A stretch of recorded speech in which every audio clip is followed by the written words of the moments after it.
ਵਾਹਿਗੁਰੂ ਜੀ ਕਾ ਖਾਲਸਾ ਵਾਹਿਗੁਰੂ ਜੀ ਕੀ ਫਤਿਹ। ਸਾਰੀਆਂ ਭੈਣਾਂ ਔਰ ਵੀਰਾਂ ਨੂੰ ਇਸ ਗੁਰਮਤਿ ਕਲਾਸ ਵਿੱਚ ਜੀ ਆਇਆਂ ਆਖਿਆ ਜਾਂਦਾ ਹੈ। ਸਵਾਗਤ ਹੈ ਆਪ ਸਾਰਿਆਂ ਦਾ। ਜਿਸ ਤਰ੍ਹਾਂ ਕਿ ਆਪ ਸਾਰਿਆਂ ਨੂੰ ਪਤਾ ਹੈ, ਅਸੀਂ ਸਾਰੇ ਹੀ ਵੀਰ ਭੈਣਾਂ ਮਿਲ ਕੇ ਧੰਨ ਸਾਹਿਬ ਸ੍ਰੀ ਗੁਰੂ ਨਾਨਕ ਪਾਤਸ਼ਾਹ ਜੀ ਦੀ ਪਾਵਨ ਬਾਣੀ ਆਸਾ ਕੀ ਵਾਰ ਦੀ ਵਿਚਾਰ ਸਾਂਝੀ ਕਰ ਰਹੇ ਹਾਂ। ਹੁਣ ਤੱਕ ਅਸੀਂ 12 ਪੌੜੀਆਂ ਦੀ ਵਿਚਾਰ ਸਾਂਝੀ ਕਰ ਚੁੱਕੇ ਹਾਂ। ਅੱਜ ਅਸੀਂ 13ਵੀਂ ਪੌੜੀ ਦੀ ਵਿਚਾਰ ਆਪ ਜੀ ਦੇ ਨਾਲ ਸਾਂਝੀ ਕਰਾਂਗੇ। ਇਸ ਪਾਵਨ ਪੌੜੀ ਦੇ ਨਾਲ 2 ਸ਼ਲੋਕ ਉਹ ਵੀ ਸਾਹਿਬ ਸ੍ਰੀ ਗੁਰੂ ਨਾਨਕ ਪਾਤਸ਼ਾਹ ਜੀ ਦੇ ਹੀ ਉਚਾਰਨ ਕੀਤੇ ਹੋਏ ਹਨ।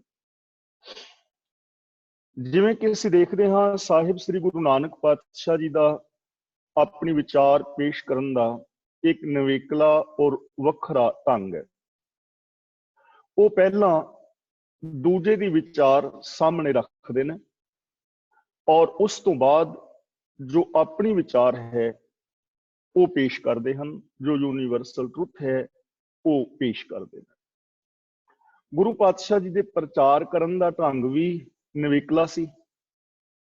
ਉਹ ਪਹਿਲਾਂ ਲੋਕਾਂ ਨੂੰ ਇਕੱਠਿਆਂ ਕਰਦੇ ਸੀ ਤੇ ਜਦੋਂ ਬਹੁਤ ਸਾਰੇ ਲੋਕ ਇਕੱਠੇ ਹੋ ਜਾਣ, ਉਹਨਾਂ ਦੇ ਸਾਹਮਣੇ ਕੋਈ ਚੀਜ਼ ਪ੍ਰੈਕਟੀਕਲੀ ਪੇਸ਼ ਕਰਦੇ ਸੀ, ਜਿਸ ਕਰਕੇ ਇੱਕੋ ਸਮੇਂ ਦੇ ਅੰਦਰ ਬਹੁਤ ਸਾਰੇ ਲੋਕਾਂ ਦੇ ਪਾਸ ਜੋ ਇੱਕ ਅਟਲ ਸੱਚਾਈ ਹੈ ਉਹ ਪਹੁੰਚ ਸਕੇ ਪ੍ਰੈਕਟੀਕਲੀ ਰੂਪ ਵਿੱਚ। ਜਿਵੇਂ ਜਨੇਊ ਪਾਉਣ ਵਾਲੀ ਸਾਖੀ ਹੈ, ਤਾਂ ਉਦੋਂ ਵੀ ਸਾਹਿਬ ਸ੍ਰੀ ਗੁਰੂ ਨਾਨਕ ਪਾਤਸ਼ਾਹ ਜੀ ਮਹਾਰਾਜ ਪਹਿਲਾਂ ਨਾ ਨਹੀਂ ਕਰਦੇ। ਜਦੋਂ ਸਾਰੇ ਰਿਸ਼ਤੇਦਾਰ, ਭੈਣ ਭਰਾ, ਨਗਰ ਨਿਵਾਸੀ ਇਕੱਠੇ ਹੋ ਜਾਂਦੇ ਹਨ, ਜਦੋਂ ਬ੍ਰਾਹਮਣ ਜਨੇਊ ਪਾਉਣ ਲੱਗਦਾ ਹੈ ਤਾਂ ਉਦੋਂ ਆਪਣੇ ਵਿਚਾਰ ਰੱਖਦੇ ਨੇ। ਇਸੇ ਤਰ੍ਹਾਂ ਜੇ ਹਰਿਦੁਆਰ ਵਿੱਚ ਜਾਂਦੇ ਹਨ ਤਾਂ ਉੱਥੇ ਉਹ ਪੱਛਮ ਵਾਲੇ ਪਾਸੇ ਪਾਣੀ ਦਿੰਦੇ ਹਨ, ਤਾਂ ਸੈਂਕੜੇ ਜਾਂ ਹਜ਼ਾਰਾਂ ਲੋਕ ਜੋ ਪੂਰਬ ਵੱਲ ਪਾਣੀ ਦੇ ਰਹੇ ਨੇ ਉਹ ਇਕੱਠੇ ਹੋ ਕੇ ਆਉਂਦੇ ਹਨ, ਤਾਂ ਫਿਰ ਗੁਰੂ ਨਾਨਕ ਪਾਤਸ਼ਾਹ ਜੀ ਦੀ ਆਪਣੀ ਵਿਚਾਰ ਰੱਖਦੇ ਹਨ। ਇਸੇ ਤਰ੍ਹਾਂ ਜਗਨਨਾਥਪੁਰੀ ਵਿੱਚ ਵੀ ਤਾਂ ਇਹ ਗੁਰੂ ਜੀ ਦਾ ਵਿਲੱਖਣ ਢੰਗ ਹੈ, ਵਿਲੱਖਣ ਤਰੀਕਾ ਹੈ। ਤੇ ਇਸ ਸ਼ਲੋਕ ਦੇ ਅੰਦਰ ਵੀ ਦੋਵਾਂ ਸ਼ਲੋਕਾਂ ਵਿੱਚ ਗੁਰੂ ਨਾਨਕ ਪਾਤਸ਼ਾਹ ਜੀ ਨੇ ਜੋ ਪ੍ਰਚਲਿਤ ਬ੍ਰਾਹਮਣੀ ਵਿਚਾਰਧਾਰਾ ਸੀ ਉਸ ਨੂੰ ਹੂ ਬਹੂ ਪੇਸ਼ ਕੀਤਾ ਹੈ। ਜਿਵੇਂ ਕਿ ਅਸੀਂ ਪਿਛਲੇ ਸ਼ਲੋਕਾਂ ਵਿੱਚ ਪੜ੍ਹ ਆਏ ਹਾਂ ਕਿ ਮੁਸਲਮਾਨਾ ਸਿਫਤ ਸ਼ਰੀਅਤ ਪੜ੍ਹ ਪੜ੍ਹ ਕਰੇ ਵਿਚਾਰ, ਬੰਦੇ ਸੇ ਜੇ ਪਵੇ ਵਿੱਚ ਬੰਦੀ ਵੇਖਣ ਕੋ ਦੀਦਾਰ। ਹੁਣ ਇਹ ਵਿਚਾਰਧਾਰਾ ਮੁਸਲਮਾਨ ਵੀਰਾਂ ਦੀ ਹੈ ਤੇ ਉਸੇ ਤਰ੍ਹਾਂ ਗੁਰੂ ਪਾਤਸ਼ਾਹ ਜੀ ਨੇ ਰੱਖੀ ਹੈ। ਹਿੰਦੂ ਸਾਲਾ ਹੀ ਸਾਲਾਹਨ ਦਰਸ਼ਨ ਰੂਪ ਅਪਾਰ, ਲੇਕਿਨ ਲਾਸਟ ਦੇ ਅੰਦਰ ਜਾ ਕੇ ਉਹ ਆਪਣੀ ਵਿਚਾਰ ਦਿੰਦੇ ਹਨ ਕਿ ਅਸਲ ਤੱਤ ਗੱਲ ਕੀ ਹੈ।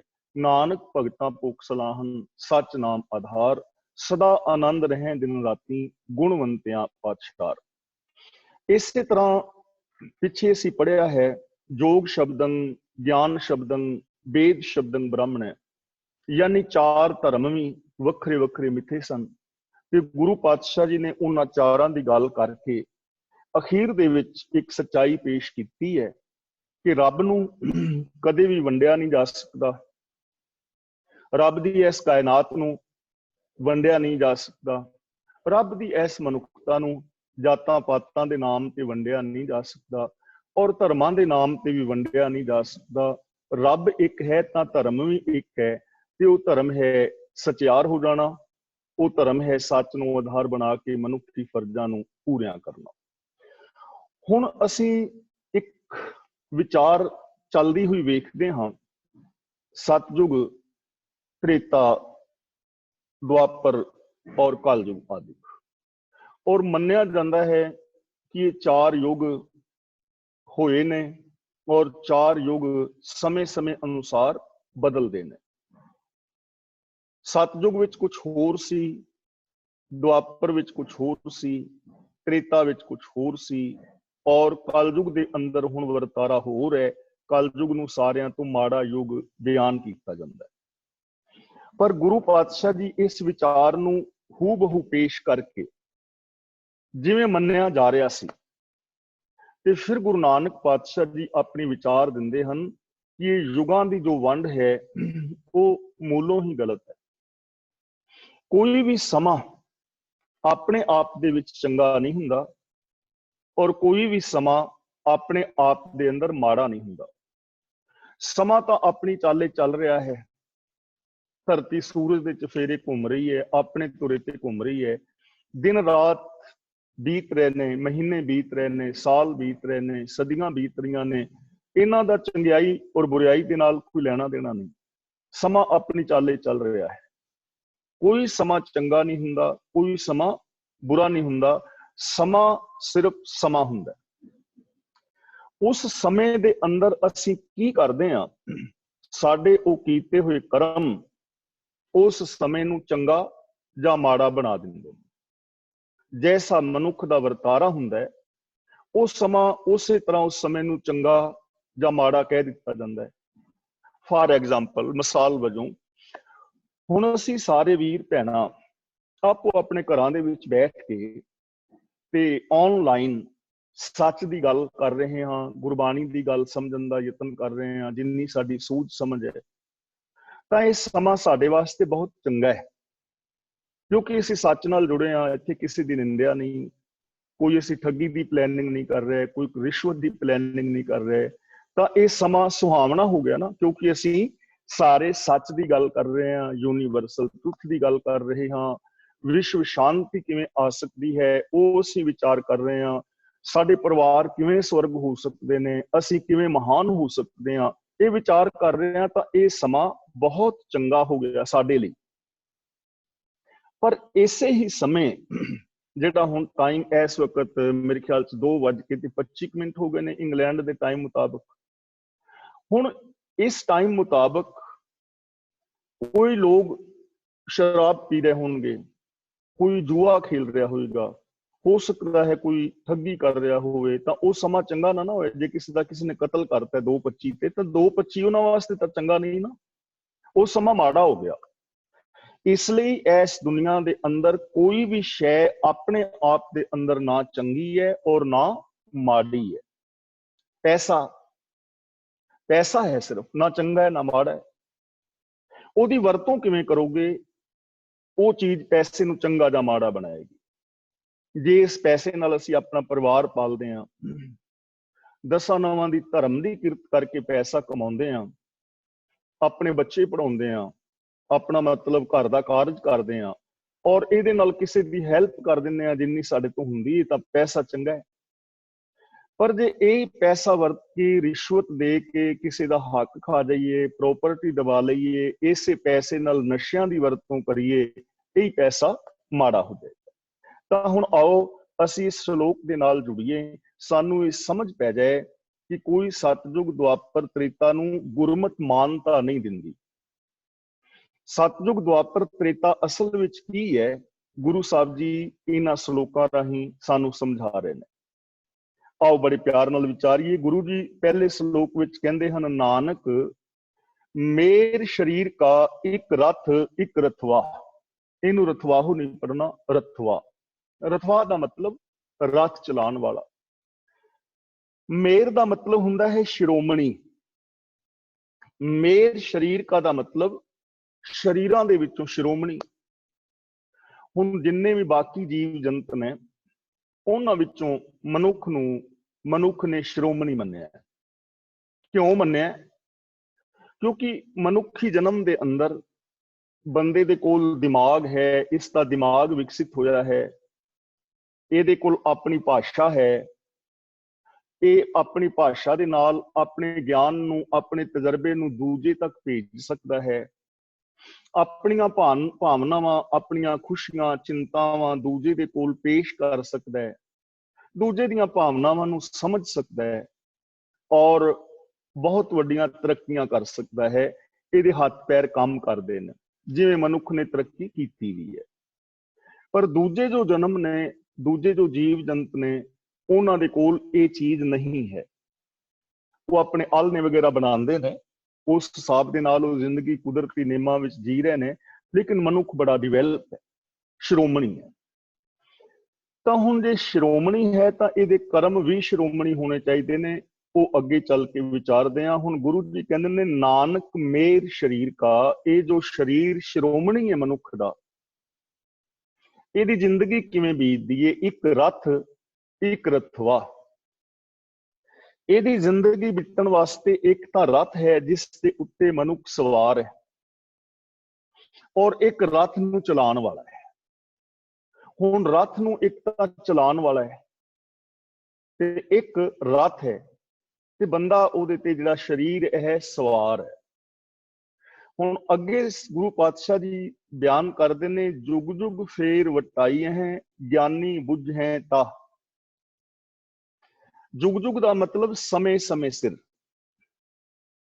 ये रथ ते रथवा बदलते रहंदे ने, ते जो ज्ञानवान पुरुष ने वो इस चीज नूं समझदे ने, इस चीज नूं समझदे ने। हुण मनुख दे अंदर की है, प्रेरक भाव है। हर मनुख दी विचार अपनी है, हर मनुख दी विचार अपनी है, और हर मनुख दा सुभाव अपना है। और ये सुभाव साडे बदलते रहंदे ने समय समय विच। सवेर तो लैके शाम तक साडे सुभाव विच किन्नी वारी चेंजिंग आउंदी है।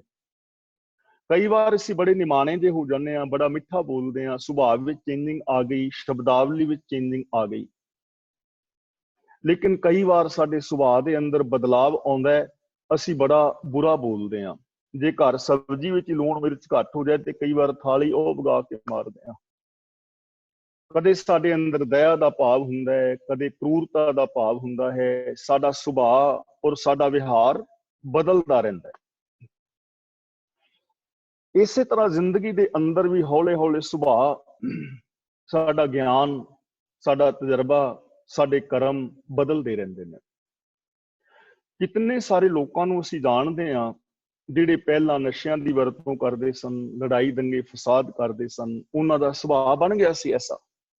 ਲੇਕਿਨ ਕੁਝ ਸਮੇਂ ਬਾਅਦ ਉਹਨਾਂ ਦੇ ਸੁਭਾਅ ਦੇ ਅੰਦਰ ਚੇਂਜਿੰਗ ਆਈ। ਉਹਨਾਂ ਨੇ ਨਸ਼ੇ ਵੀ ਛੱਡ ਦਿੱਤੇ, ਲੜਾਈਆਂ ਝਗੜੇ ਵੀ ਛੱਡਤੇ, ਉਹ ਬਹੁਤ ਚੰਗੇ ਇਨਸਾਨ ਹੋ ਗਏ। ਤੇ ਕਈ ਅਸੀਂ ਇਸ ਸਮਾਜ ਵਿੱਚ ਵੇਖਦੇ ਹਾਂ, ਪਹਿਲਾਂ ਬੜੇ ਚੰਗੇ ਸੀ, ਲੇਕਿਨ ਸਮਾਂ ਪਾ ਕੇ ਉਹਨਾਂ ਨੂੰ ਸੰਗਤ ਮਾੜੀ ਮਿਲੀ, ਨਸ਼ਿਆਂ ਦੀ ਵਰਤੋਂ ਕਰਨ ਲੱਗ ਗਏ, और अपनी प्रॉपर्टी आदि सारा कुछ तबाह कर लिया, क्योंकि सुभाव के अंदर चेंजिंग आ गई, एक रथ और एक रथवा। हुण गुरु पातशाह जी सानू कहंदे ने ये बदलदा रहिंदा है। ज्ञानी बुझे ताहे, ते ज्ञानी जो ने ना, ज्ञानी का मतलब ये नहीं कि जिन्हें मेरे वर्गे कपड़े पाए ने, जां जिसने स्कूल विचों कॉलेज विचों ज्ञानी की डिग्री की। ये डिग्रियां वखरियां ने। ज्ञानी का मतलब है जो ज्ञानवान है, जिसके कोल कॉमन सेंस है, ਜਿਹੜਾ ਕਿਸੇ ਨੂੰ ਡਰਾਉਂਦਾ ਨਹੀਂ, ਜਿਹੜਾ ਡਰਦਾ ਨਹੀਂ, ਔਰ ਜਿਹੜਾ ਜੀਓ ਤੇ ਜੀਣ ਦੇ ਉਹਦੇ ਸਿਧਾਂਤ ਦੀ ਪਾਲਣਾ ਕਰਦਾ, ਔਰ ਜਿਹੜਾ ਹਰ ਚੀਜ਼ ਦੀ ਅਸਲੀਅਤ ਨੂੰ ਜਾਣਦਾ ਕਿ ਇਹਦੀ ਅਸਲੀਅਤ ਕੀ ਹੈ, ਭਲੇ ਬੁਰੇ ਦੀ ਪਹਿਚਾਨ ਜਾਣਦਾ, ਉਹਨੂੰ ਗੁਰੂ ਜੀ ਗਿਆਨੀ ਕਹਿੰਦੇ ਨੇ। ਗਿਆਨੀ ਦਾ ਮਤਲਬ ਗਿਆਨਵਾਨ। ਜੋ ਗਿਆਨਵਾਨ ਪੁਰਸ਼ ਨੇ, ਜਿਨ੍ਹਾਂ ਦੇ ਕੋਲ ਕਾਮਨ ਸੈਂਸ ਹੈ, ਉਹ ਇਸ ਚੀਜ਼ ਨੂੰ ਸਮਝਦੇ ਨੇ ਕਿ ਮਨੁੱਖੀ ਜ਼ਿੰਦਗੀ ਨੂੰ ਚਲਾਉਣ ਵਾਲਾ ਇੱਕ ਰਥ ਹੈ और एक रथवा है, ते ये शिरोमणी जिहड़ा शरीर है उहदे ते सवार है। हुण गुरु जी कहंदे ने, सतयुग रथ संतोख का, धर्म अगे रथवा।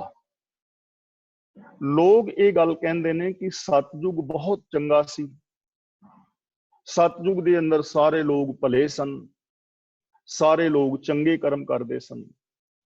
ये किहा जांदा है ना, मन्निया जांदा है। ਤੇ ਜਦੋਂ ਯੁੱਗ ਬਦਲਿਆ ਤੇ ਉਦੋਂ ਦੁਨੀਆ ਬਦਲ ਗਈ। ਅੱਜ ਕਲਯੁਗ ਆ ਗਿਆ। ਕਲਯੁਗ ਬੜਾ ਮਾੜਾ ਹੈ, ਸਤਯੁਗ ਬਹੁਤ ਚੰਗਾ ਸੀ। ਪਰ ਜਿਹੜੇ ਗਿਆਨਵਾਨ ਨੇ ਉਹ ਜਾਣਦੇ ਨੇ ਕਿ ਸਤਯੁਗ, ਪਹਿਲੀ ਗੱਲ, ਕੋਈ ਯੁੱਗ ਵੱਖਰਾ ਹੁੰਦਾ ਨਹੀਂ, ਤੇ ਜਿਹਨੂੰ ਅਸੀਂ ਸਤਯੁਗ ਕਹਿੰਦੇ ਆ ਚੰਗਾ ਨਹੀਂ ਸੀ, ਨਾ ਉਹ ਮਾੜਾ ਸੀ।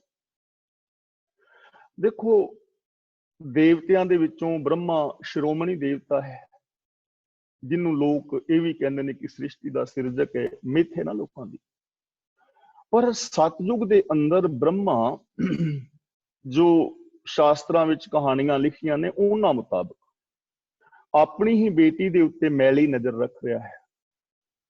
ਤੇ ਉਸ ਯੁੱਗ ਨੂੰ ਤੁਸੀਂ ਚੰਗਾ ਕਹੋਗੇ ਜਿਸ ਯੁੱਗ ਦੇ ਅੰਦਰ ਇੱਕ ਪਿਤਾ ਆਪਣੀ ਬੇਟੀ ਤੇ ਨਜ਼ਰ ਮਾਰੀ ਰੱਖਦਾ ਹੋਵੇ?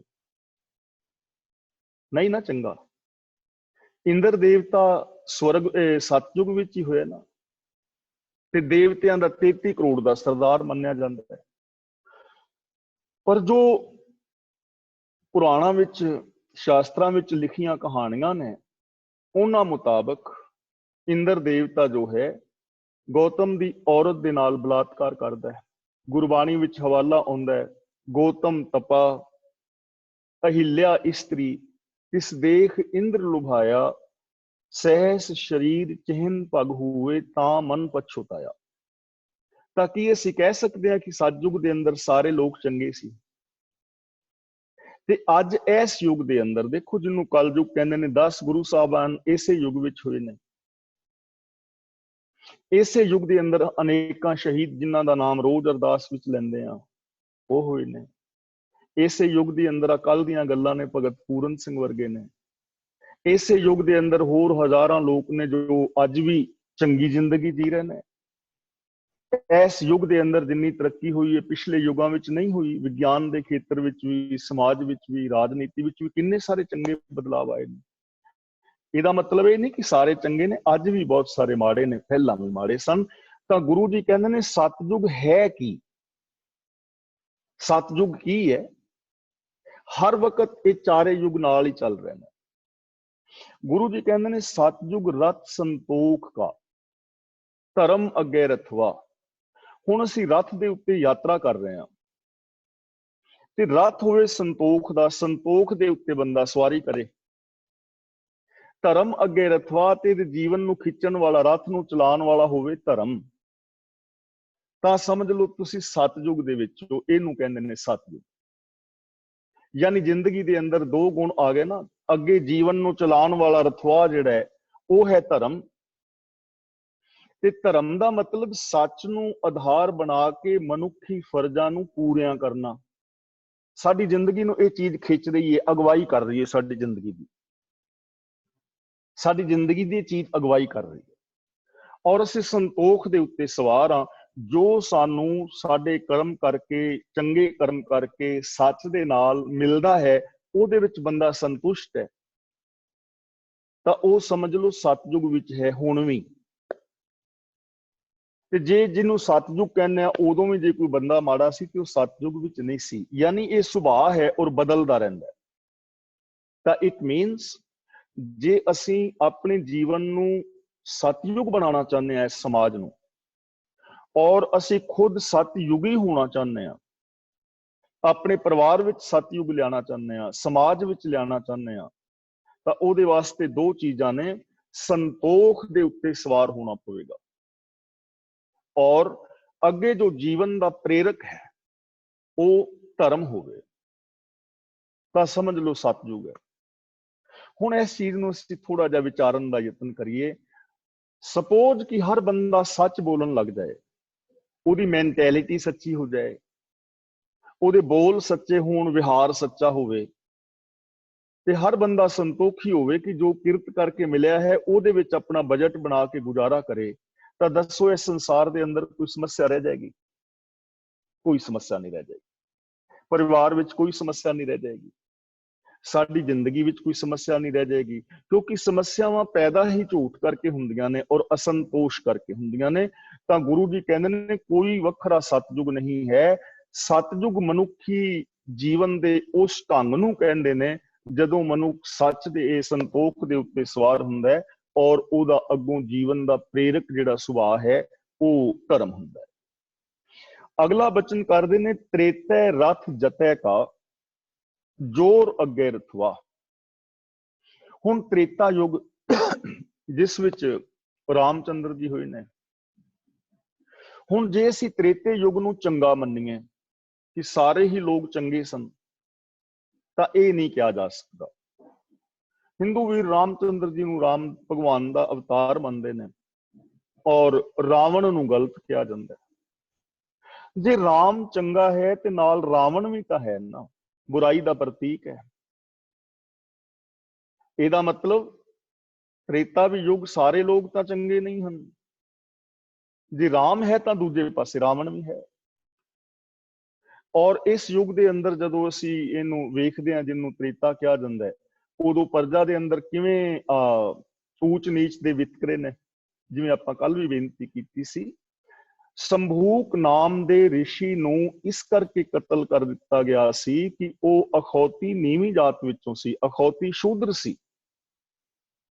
ਹੁਣ ਜਿੱਥੇ ਕਿਸੇ ਬੰਦੇ ਨੂੰ ਇਸ ਕਰਕੇ ਕਤਲ ਕਰ ਦਿੱਤਾ ਜਾਏ ਕਿ ਤੂੰ ਸ਼ੂਦਰ ਹੋ ਕੇ, ਅਖੌਤੀ ਛੋਟੀ ਜਾਤ ਦਾ ਹੋ ਕੇ ਭਗਤੀ ਕਰ ਰਿਹਾ, ਤੇਰਾ ਹੱਕ ਹੀ ਨਹੀਂ, ਉਹਨੂੰ ਮਾਰ ਦਿੱਤਾ ਜਾਏ, ਉਸ ਯੁੱਗ ਨੂੰ ਕੀ ਚੰਗਾ ਕਹੋਗੇ? ਬਿਲਕੁਲ ਵੀ ਨਹੀਂ। ਇਸ ਲਈ ਗੁਰੂ ਜੀ ਕਹਿੰਦੇ ਨੇ ਤ੍ਰੇਤਾ ਯੁੱਗ ਕੀ ਹੈ। ਤ੍ਰੇਤਾ ਕੋਈ ਵੱਖਰਾ ਯੁੱਗ ਨਹੀਂ ਹੈ। ਗੁਰਮਤਿ ਇਹਨਾਂ ਚੀਜ਼ਾਂ ਨੂੰ ਮਾਨਤਾ ਨਹੀਂ ਦੇ ਰਹੀ। ਗੁਰੂ ਜੀ ਆਪਣਾ ਵਿਚਾਰ ਇੱਥੇ ਪੇਸ਼ ਕਰ ਰਹੇ ਨੇ, ਤ੍ਰੇਤੈ ਰਥ ਜਤੈ ਕਾ। ਜੇ ਰਥ ਹੋਵੇ ਜੱਤ ਦਾ, ਜੱਤ ਦੇ ਉੱਤੇ ਬੰਦਾ ਸਵਾਰ ਹੋਵੇ। ਜੱਤ ਦਾ ਮਤਲਬ ਇਹ ਨਹੀਂ ਕਿ ਬ੍ਰਹਮਚਾਰੀ ਹੋ ਜਾਣਾ, ਜੱਤ ਦਾ ਮਤਲਬ ਗਿਆਨ ਇੰਦਰੀਆਂ ਤੇ ਕੰਟਰੋਲ ਕਰਨਾ। ਜੇ ਕੋਈ ਨੌਜਵਾਨ ਸੋਹਣੀ ਸੁਨੱਖੀ ਧੀ ਭੈਣ ਜਾ ਰਹੀ ਹੈ ਤਾਂ ਅੱਖਾਂ ਦਾ ਜੱਤ ਇਹ ਹੈ ਕਿ ਉਹਨੂੰ ਆਪਣੀ ਬੇਟੀ ਸਮਝੇ। ਅੱਖੀ ਸੂਤਕ ਵੇਖਣਾ ਪਰ ਤੇਰੇ ਪਰ ਤਨ ਰੂਪ, ਇਹ ਅੱਖਾਂ ਦਾ ਜੱਤ ਹੈ। ਆਪਣੀ ਪਤਨੀ ਤੋਂ ਇਲਾਵਾ ਹਰ ਔਰਤ ਨੂੰ ਆਪਣੀ ਧੀ ਭੈਣ ਜਾਂ ਮਾਂ ਸਮਝਣਾ। ਕੰਨਾਂ ਦਾ ਜੱਤ ਇਹ ਹੈ ਕਿ ਕਿਸੇ ਦੀ ਨਿੰਦਾ ਬਦਖੋਈ ਨਾ ਸੁਣਨੀ, ਨੈਗੇਟਿਵ ਵਿਚਾਰ ਹੀ ਨਾ ਸੁਣਨੇ। ਕੰਨੀ ਬੁੱਝੇ ਦੇ ਰਹਾ ਕਿੱਤੀ ਵੱਗੇ ਪਾਉਣ, ਕੇਵਲ ਸੱਚ ਸੁਣੇ ਔਰ ਪੋਜ਼ਿਟਿਵ ਸੁਣੇ।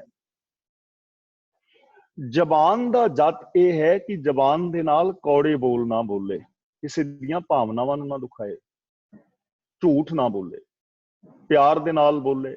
ਇਹ ਜ਼ਬਾਨ ਦਾ ਜੱਤ ਹੈ। ਹੱਥਾਂ ਦਾ ਜੱਤ ਹੈ ਕਿ ਇਹਨਾਂ ਹੱਥਾਂ ਨਾਲ ਨਸ਼ੇ ਵਗੈਰਾ ਨਾ ਵਰਤੇ, ਇਹਨਾਂ ਹੱਥਾਂ ਦੇ ਨਾਲ ਬੇਗਾਨਾ ਹੱਕ ਨਾ ਖਾਏ, ਸਗੋਂ ਘਾਲ ਖਾਏ ਕਿ ਹੱਥੋਂ ਦੇ ਦਸਾਂ ਨਵਾਂ ਦੀ ਸੱਚੀ ਸੁੱਚੀ ਕਿਰਤ ਕਰੇ, ਔਰ ਜੇ ਹੋ ਸਕਦਾ ਕਿਸੇ ਦਾ ਸਹਿਯੋਗ ਕਰ ਦੇਵੇ ਜੇ ਵਾਧੂ ਹੈ। ਪੈਰਾਂ ਦਾ ਜੱਤ ਇਹ ਹੈ ਕਿ ਇਹਨਾਂ ਪੈਰਾਂ ਦੇ ਨਾਲ ਮਾੜੇ ਪਾਸੇ ਨਾ ਜਾਏ, ਸਗੋਂ ਚਰਨ ਚਲੋ ਮਾਰਗ ਗੋਬਿੰਦ। ਤੇ ਮਨ ਦਾ ਜੱਤ ਇਹ ਹੈ ਕਿ ਮਨ ਕਰਕੇ ਮਾੜੀ ਸੋਚ ਆਪਣੇ ਅੰਦਰ ਪੈਦਾ ਨਾ ਕਰੇ। ਹੁਣ ਇਹ ਚੀਜ਼ਾਂ ਦੇ ਉੱਤੇ ਸਵਾਰ ਹੋਵੇ। ਜ਼ੋਰ ਅੱਗੇ ਰਥਵਾ ਤੇ ਅੱਗੇ ਜ਼ੋਰ ਇਹਨੂੰ ਚਲਾਉਣ ਵਾਲਾ ਹੋਵੇ, ਤਾਕਤ ਹੋਵੇ। ਯਾਨੀ ਇਹਨਾਂ ਕੰਮਾਂ ਵਾਸਤੇ ਸਾਨੂੰ ਬਲ ਤੇ ਚਾਹੀਦਾ ਨਾ। ਨਿਰਬਲ ਬੰਦਾ ਜਿਹਦੀ ਸੋਚ ਕਮਜ਼ੋਰ ਹੈ, ਉਹ ਐਸੀ ਜ਼ਿੰਦਗੀ ਨਹੀਂ ਜੀ ਸਕਦਾ। ਐਸੀ ਜ਼ਿੰਦਗੀ ਜੀਣ ਵਾਸਤੇ ਵਿਲ ਪਾਵਰ ਚਾਹੀਦੀ ਹੈ। ਇਹਦੇ ਵਾਸਤੇ ਸਾਨੂੰ ਤਗੜਾ ਮਨ ਚਾਹੀਦਾ ਹੈ ਕਿ ਅਸੀਂ ਹਰ ਧੀ ਭੈਣ ਨੂੰ ਧੀ ਭੈਣ ਸਮਝੀਏ। ਇਹਦੇ ਵਾਸਤੇ ਅਸੀਂ ਯਤਨ ਕਰੀਏ। ਜਦੋਂ ਇਹ ਭਾਵਨਾਵਾਂ ਹੋਣ ਕਿ ਮੈਂ ਆਪਣੇ ਗਿਆਨ ਇੰਦਰੀਆਂ ਤੇ ਕੰਟਰੋਲ ਕਰਨਾ ਹੈ ਔਰ ਜ਼ੋਰ ਤਾਕਤ ਦੇ ਨਾਲ ਇਹਨਾਂ ਵਿਕਾਰਾਂ ਆਦਿਕ ਨੂੰ ਦਬਾ ਦੇਣਾ ਹੈ, ਜਦੋਂ ਬੰਦਾ ਐਸੀ ਅਵਸਥਾ ਵਿੱਚ ਜੀਂਦਾ ਹੈ, ਉਦੋਂ ਉਹ ਤ੍ਰੇਤੇ ਯੁੱਗ ਵਿੱਚ ਹੁੰਦਾ ਹੈ। ਯਾਨੀ ਇਹ ਤ੍ਰੇਤਾ ਹੈ। ਅੱਜ ਵੀ ਕੁਝ ਲੋਕ ਐਸੇ ਨੇ ਜੋ ਐਸੀ ਜ਼ਿੰਦਗੀ ਜੀ ਰਹੇ ਨੇ, ਉਹ ਸਮਝ ਲਓ ਉਹਨਾਂ ਵਾਸਤੇ ਅੱਜ ਵੀ ਤ੍ਰੇਤਾ ਹੈ। ਕੁਝ ਐਸੇ ਨੇ ਜਿਹੜੇ ਸੰਤੋਖੀ ਨੇ ਔਰ ਧਰਮ ਨੂੰ ਪੂਰਿਆ ਕਰ ਰਹੇ ਨੇ, ਉਹ ਲੋਕ ਅੱਜ ਵੀ ਸਤਿਯੁਗ ਵਿੱਚ ਨੇ। ਅੱਗੇ ਕਹਿੰਦੇ ਨੇ ਦੁਆਪੁਰ ਰਥ ਤਪੈ ਕਾ ਸਤ ਅੱਗੇ ਰਥਵਾ। ਹੁਣ ਜੇ ਅਸੀਂ ਦੁਆਪੁਰ ਦੇ ਅੰਦਰ ਇਹ ਮੰਨੀਏ ਕਿ ਕ੍ਰਿਸ਼ਨ ਭਗਵਾਨ ਨੇ ਬੜੇ ਚੰਗੇ ਸਨ, ਜੇ ਇਹ ਮੰਨੀਏ ਤਾਂ ਅਸੀਂ ਇਹ ਤਾਂ ਨਹੀਂ ਕਹਿ ਸਕਦੇ ਕਿ ਦੁਆਪਰ ਦੇ ਸਾਰੇ ਲੋਕ ਚੰਗੇ ਸਨ। ਉੱਥੇ ਕੰਸ ਵੀ ਤੇ ਹੈ ਨਾ, ਉਹਦੇ ਵਿੱਚ ਬੁਰੇ ਲੋਕ ਵੀ ਹੈ ਨੇ। ਤਾਂ ਫਿਰ ਦੁਆਪਰ ਕੀ ਹੋਇਆ? ਹੁਣ ਗੁਰੂ ਜੀ ਆਪਣੇ ਵਿਚਾਰ ਦੇ ਰਹੇ ਨੇ, ਦੁਆਪਰ ਰਥ ਤਪੈ ਕਾ। ਤਪ ਦੇ ਉੱਤੇ ਬੰਦਾ ਸਵਾਰ ਹੋਵੇ, ਤਪੀਸ਼ਰ ਹੋਵੇ। ਤੇ ਤਪੀਸ਼ਰ ਦਾ ਮਤਲਬ ਇਹ ਨਹੀਂ ਕਿ ਧੂਣੀਆਂ ਤਾਏ ਜਾਂ ਜਲ ਧਾਰੇ ਕਰੇ ਜਾਂ ਕਿਸੇ ਪਾਣੀ ਦੇ ਵਿੱਚ ਖਲੋ ਕੇ ਤਪ ਕਰੇ ਕਿ ਪਾਣੀ ਵਿੱਚ ਗਲ-ਗਲ ਬੰਦਾ ਖਲੋਤਾ ਹੈ, ਜਾਂ ਹੋਰ ਇਹੋ ਜਿਹੇ ਕਠਿਨ ਤਪ ਕਰੇ, ਬਰਫ਼ ਵਿੱਚ ਚਲੇ ਨਾ। ਇਹ ਤਪ ਨਹੀਂ ਹੈ। ਤਪ ਕੀ ਹੈ? ਮਿਹਨਤ ਕਰਨੀ, ਕਰੜੀ ਘਾਲਣਾ ਘਾਲਣੀ। ਦੇਖੋ ਕਈ ਵਾਰ ਅਸੀਂ ਕਹਿੰਦੇ ਹਾਂ ਕਿ ਫਲਾਂ ਬਾਬਾ ਬਹੁਤ ਵੱਡਾ ਤਪੀਸ਼ਵਰ ਹੈ। ਕਿਉਂ? ਕਿ ਗਰਮੀ ਦੇ ਦਿਨਾਂ ਵਿੱਚ, ਹਾੜ ਦੇ ਦਿਨਾਂ ਵਿੱਚ 4-5 ਧੂਣੀਆਂ ਬਾਲ ਕੇ ਤੇ ਆਪ ਅੱਗ ਦੇ ਵਿਚਕਾਰ ਬੈਠਾ ਹੈ ਧੂਣੀਆਂ ਦੇ। ਕਿੰਨਾ ਤਪ ਹੈ। ਤੇ ਅਸੀਂ ਉਸ ਬਾਬੇ ਅੱਗੇ ਟੇਕਨੇ ਆ ਮੱਥੇ ਵੀ ਇਹ ਤੇ ਬੜਾ ਔਖਾ ਕੰਮ ਕਰ ਰਿਹਾ। ਵਾਸਤਵ ਚ ਤਪ ਹੈ ਬਈ, ਇਹਨੇ ਵਿਆਹ ਵੀ ਨਹੀਂ ਕਰਾਇਆ, ਤਪੀਸ਼ਰ ਵੀ ਬੜਾ ਵੱਡਾ ਹੈ। ਦੂਜੇ ਪਾਸੇ ਹੁਣ ਦੇਖੋ ਕਿ ਇਸ ਗਰਮੀ ਦੇ ਅੰਦਰ, ਮਈ ਜੂਨ ਦੀ ਗਰਮੀ ਤੇ ਇੰਡੀਆ ਦੇ ਵਿੱਚ ਸੜਕ ਦਾ ਕੰਮ ਚੱਲ ਰਿਹਾ। ਇੱਕ ਮਜ਼ਦੂਰ ਬੀਬੀ ਨੇ ਆਪਣੇ ਬੱਚੇ ਨੂੰ ਕਿਸੇ ਰੁੱਖ ਦੇ ਨਾਲ ਝਲੂੰਗੀ ਬੰਨ ਕੇ ਉਹਦੇ ਵਿੱਚ ਲਟਕਾਇਆ ਹੋਇਆ ਹੈ। ਬੱਚਾ ਤੇ ਉਹ ਝਲੂੰਗੀ ਦੇ ਵਿੱਚ, ਤੇ ਮਾਂ ਆਪਣੇ ਸਿਰ ਦੇ ਉੱਤੇ ਤਪੀ ਹੋਈ ਲੁੱਕ ਵਾਲੀ ਰੋੜੀ ਲੈ ਕੇ ਤੇ ਪਸੀਨੋ ਪਸੀਨੀ ਹੋਈ ਸੜਕ ਤੇ ਪਾ ਰਹੀ ਹੈ। ਤੇ ਉਹ ਮਜ਼ਦੂਰੀ ਕਰਕੇ ਇੱਕ ਸੜਕ ਤਿਆਰ ਕਰ ਰਹੀ ਹੈ ਜਿਹਦੇ ਤੇ ਹਜ਼ਾਰਾਂ ਨਹੀਂ ਲੱਖਾਂ ਲੋਕ ਆਪਣੀ ਮੰਜ਼ਿਲ ਤੇ ਪਹੁੰਚਣਗੇ। ਹੁਣ ਤਪ ਉਸ ਮਜ਼ਦੂਰ ਦਾ ਜ਼ਿਆਦਾ ਹੈ ਕਿ ਉਸ ਵੇਲੜ ਬਾਬੇ ਦਾ, ਜਿਹੜਾ ਪੋਲੂਸ਼ਨ ਫੈਲਾ ਰਿਹਾ ਹੈ, ਜਿਨੇ ਇੱਕ ਰੁੱਖ ਵੱਢ ਕੇ ਖਾਮਖਾਈ ਸਾੜ ਦਿੱਤਾ ਹੈ ਔਰ ਅੱਗ ਦੇ ਵਿੱਚ ਬਹਿ ਕੇ ਵੇਲੜ ਬੰਦਾ ਪੋਲੂਸ਼ਨ ਫੈਲਾ ਰਿਹਾ ਹੈ, ਗਲੋਬਲ ਵਾਰਮਿੰਗ ਵਧਾਉਣ ਦੇ ਅੰਦਰ ਉਹ ਯੋਗਦਾਨ ਪਾ ਰਿਹਾ ਹੈ, ਕਰਦਾ ਕੁਛ ਨਹੀਂ ਤੇ ਇਹਦੇ ਬਦਲੇ ਲੋਕਾਂ ਤੋਂ ਵਾਹ ਖੱਟ ਰਿਹਾ। ਹੁਣ ਤਪ ਕਿਹੜਾ ਹੋਇਆ? ਇੱਕ ਬਾਬਾ ਕੜਵੰਜੀ ਇੰਜ ਸਿਰ ਦੇ ਉੱਤੇ ਰੱਖ ਕੇ ਤੇ ਘੜਾ ਉੱਤੇ ਰੱਖ ਕੇ ਵਿੱਚੋਂ ਮੋਰੀ ਦੇ ਰਾਹੀਂ 100 ਘੜਾ ਪਾਣੀ ਦਾ ਪਾ ਰਿਹਾ ਸਿਰ ਵਿੱਚ, ਜਿਹਨੂੰ ਜਲ ਧਾਰਾ ਕਹਿੰਦੇ ਨੇ। ਸਿਆਲ ਦੇ ਦਿਨਾਂ ਚ, ਪੋਹ ਦੇ ਦਿਨ ਨੇ, ਲੰਗੋਟੀ ਬਾਬੇ ਨੇ ਬੰਨੀ ਹੈ, ਸਿਰ ਦੇ ਵਿੱਚ 100 ਘੜਾ ਪਾਣੀ ਪਾ ਰਿਹਾ।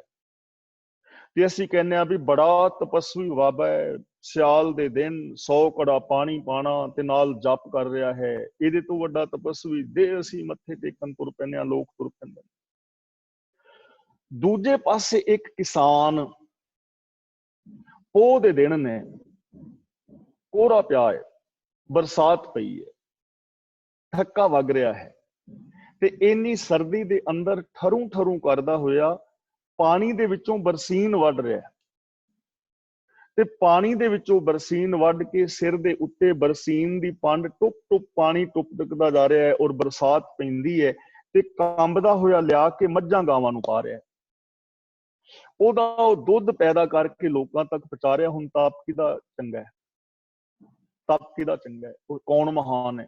ਉਹ ਜਿਹੜਾ ਵੇਲੜ ਪਾਣੀ ਨੂੰ ਬਰਬਾਦ ਕਰ ਰਿਹਾ, ਜਿਹਦਾ ਸਮਾਜ ਨੂੰ ਕੋਈ ਯੋਗਦਾਨ ਨਹੀਂ। ਤਾਂ ਇੱਥੇ ਤਪ ਦਾ ਮਤਲਬ ਹੈ ਕਰੜੀ ਘਾਲਣਾ ਘਾਲਣੀ।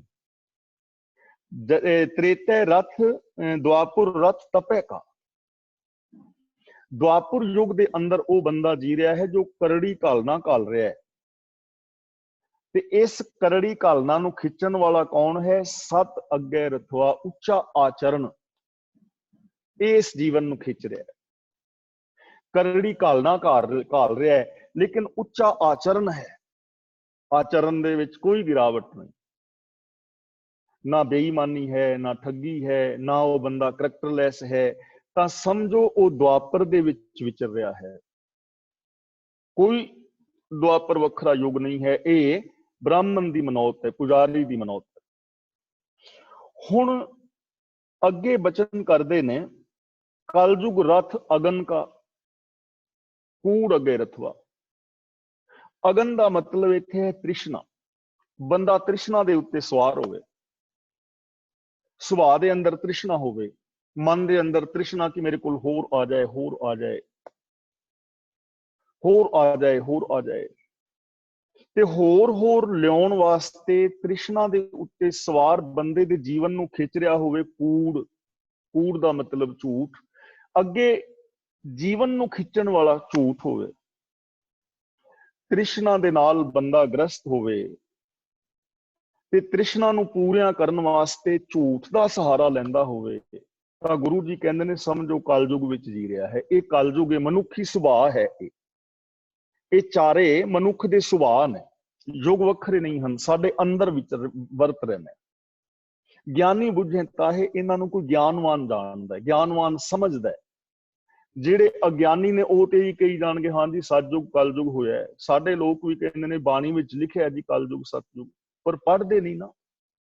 ਇਸ ਕਰਕੇ ਲੋਕ ਇਸ ਕਲਯੁਗ ਸਤਯੁਗ ਦੇ ਚੱਕਰ ਵਿੱਚ ਪੈ ਗਏ। ਹੁਣ ਕਲਯੁਗ ਰਥ ਅਗਨ ਕਾ, ਕੂੜ ਅੱਗੇ ਰਥਵਾ। ਜਦੋਂ ਬੰਦਾ ਤ੍ਰਿਸ਼ਨਾ ਦੇ ਅਧੀਨ ਹੋ ਜਾਂਦਾ ਹੈ ਤੇ ਉਹਨਾਂ ਤ੍ਰਿਸ਼ਨਾਵਾਂ ਨੂੰ ਪੂਰੀਆਂ ਕਰਨ ਵਾਸਤੇ ਝੂਠ ਦਾ ਸਹਾਰਾ ਲੈਂਦਾ, ਉਦੋਂ ਕਲਯੁਗ ਹੁੰਦਾ ਹੈ।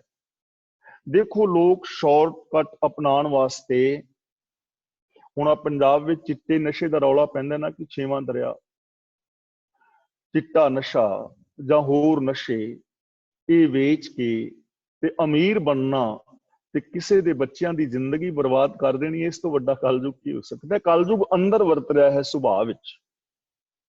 ਸੈਂਥੈਟਿਕ ਦੁੱਧ ਔਰ ਸੈਂਥੈਟਿਕ ਖੋਇਆ ਆਮ ਫੜਿਆ ਜਾਂਦਾ। ਹੁਣ ਜਿਹੜਾ ਬੰਦਾ ਸੈਂਥੈਟਿਕ ਦੁੱਧ ਬਣਾ ਰਿਹਾ ਹੈ ਆਪਣਾ ਪਰਿਵਾਰ ਦੀ ਪੂਰਤੀ ਵਾਸਤੇ, ਆਪਣੇ ਪਦਾਰਥਾਂ ਵਾਸਤੇ, ਉਹਨੂੰ ਕੀ ਕਹੋਗੇ? ਕਲਯੁਗ ਵਰਤ ਰਿਹਾ ਹੈ ਉਸ ਬੰਦੇ ਦੇ ਅੰਦਰ। ਜੇ ਹੁਣ ਅਸੀਂ ਇੰਡੀਆ ਵਿੱਚ ਵੇਖੀਏ, ਦੇਖੋ ਸਾਰਾ ਲੋਕਡਾਊਨ ਹੈ, ਬਾਹਰੋਂ ਦੁੱਧ ਨਹੀਂ ਜਾ ਰਿਹਾ, ਡੇਅਰੀਆਂ ਤੇ ਦੁੱਧ ਨਹੀਂ ਜਾ ਰਿਹਾ, ਡੇਅਰੀਆਂ ਬੰਦ, ਦੋਧੀਆਂ ਦਾ ਸ਼ਹਿਰ ਜਾਣਾ ਬੰਦ। ਤੇ ਉਹ ਜਿਹੜਾ ਇਹਨਾਂ ਕੁਇੰਟਲਾਂ ਦੇ ਕੁਇੰਟਲ ਦੁੱਧ ਆਉਂਦਾ ਸੀ, ਉਹ ਕਿੱਥੇ ਗਿਆ? ਕੁਇੰਟਲਾਂ ਦੇ ਕੁਇੰਟਲ ਜਿਹੜਾ ਦੁੱਧ ਆਉਂਦਾ ਸੀ, ਕਿੱਥੇ ਗਿਆ ਉਹ? ਇਹਦਾ ਮਤਲਬ ਇਹ ਹੋਇਆ ਕਿ ਬਹੁਤ ਸਾਰਾ ਦੁੱਧ ਡੁਪਲੀਕੇਟ ਬਣ ਰਿਹਾ ਸੀ ਨਾ, ਸੈਂਥੈਟਿਕ ਕੈਮੀਕਲ ਦੇ ਨਾਲ। ਤਾਂ ਜਿਹੜੇ ਐਸੇ ਲੋਕ ਕੰਮ ਕਰਦੇ ਨੇ, ਉਹਨਾਂ ਦੇ ਦਿਮਾਗ, ਮਨ, ਮਸਤਿਸ਼ਕ ਵਿੱਚ ਕਲਯੁਗ ਵਰਤ ਰਿਹਾ ਹੁੰਦਾ ਹੈ। ਇਹ ਵੱਖਰੇ ਵੱਖਰੇ ਕਲਯੁਗ ਔਰ ਸਤਯੁਗ ਨਹੀਂ ਹਨ। ਇਹ ਸਾਡਾ ਸੁਭਾਅ ਹੈ ਜਿਹੜਾ ਬਾਰ-ਬਾਰ ਚੇਂਜ ਹੁੰਦਾ ਰਹਿੰਦਾ ਹੈ। ਦੁਬਾਰਾ ਇਸ ਪੂਰਾ ਸ਼ਬਦ ਫਿਰ ਸਰਵਨ ਕਰ ਲਓ। ਨਾਨਕ ਮੇਰ ਸ਼ਰੀਰ ਕਾ ਇੱਕ ਰਥ ਇੱਕ ਰਥਵਾ, ਜੁਗ ਜੁਗ ਫੇਰ ਵਟਾਈਐ ਗਿਆਨੀ ਬੁੱਝੇ ਤਾਹ। ਗਿਆਨਵਾਨ ਬੰਦਾ ਜਿਹਦੇ ਅੰਦਰ ਕਾਮਨ ਸੈਂਸ ਹੈ, ਉਹ ਬੰਦਾ ਇਹਨੂੰ ਸਮਝਦਾ ਹੈ। ਤਾਂ ਇਸ ਤਰ੍ਹਾਂ ਗੁਰਦੇਵ ਪਾਤਸ਼ਾਹ ਨੇ ਬੜੇ ਪਿਆਰ ਦੇ ਨਾਲ ਔਰ ਬੜੇ ਤਰਕ ਦੇ ਨਾਲ ਗੁਰੂ ਪਾਤਸ਼ਾਹ ਨੇ ਇਹਨਾਂ ਯੁਗਾਂ ਦਾ ਵੀ ਖੰਡਨ ਕੀਤਾ ਹੈ ਕਿ ਕੋਈ ਵੱਖਰੇ ਯੁੱਗ ਨਹੀਂ ਹੁੰਦੇ, ਨਾ ਸਮੇਂ ਦਾ ਮਨੁੱਖ ਦੇ ਉੱਤੇ ਕੋਈ ਅਸਰ ਹੁੰਦਾ ਹੈ। ਸਮਾਂ ਚੱਲ ਰਿਹਾ ਹੈ, ਕੇਵਲ ਮਨੁੱਖ ਦਾ ਸੁਭਾਅ ਜਦੋਂ ਬਦਲਦਾ ਹੈ, ਉਦੋਂ ਅਸੀਂ ਕਹਿੰਦੇ ਹਾਂ ਯੁੱਗ ਬਦਲ ਗਿਆ। ਹੁਣ ਅੱਗੇ ਇੱਕ ਮਨੌਤ ਸੀ, ਉਸ ਮਨੌਤ ਨੂੰ ਹੁਣ ਗੁਰਦੇਵ ਪਾਤਸ਼ਾਹ ਸਾਡੇ ਸਾਹਮਣੇ ਦੱਸ ਰਹੇ ਨੇ, ਔਰ ਉਸ ਮਨੌਤ ਨੂੰ ਉਸੇ ਤਰ੍ਹਾਂ ਹੀ ਪੇਸ਼ ਕੀਤਾ ਹੈ, ਉਹਦੇ ਵਿੱਚ ਕੋਈ ਚੇਂਜਿੰਗ ਨਹੀਂ ਕੀਤੀ, ਜਿਵੇਂ ਸਮੇਂ ਦਾ ਪੁਜਾਰੀ ਮੰਨਦਾ ਸੀ।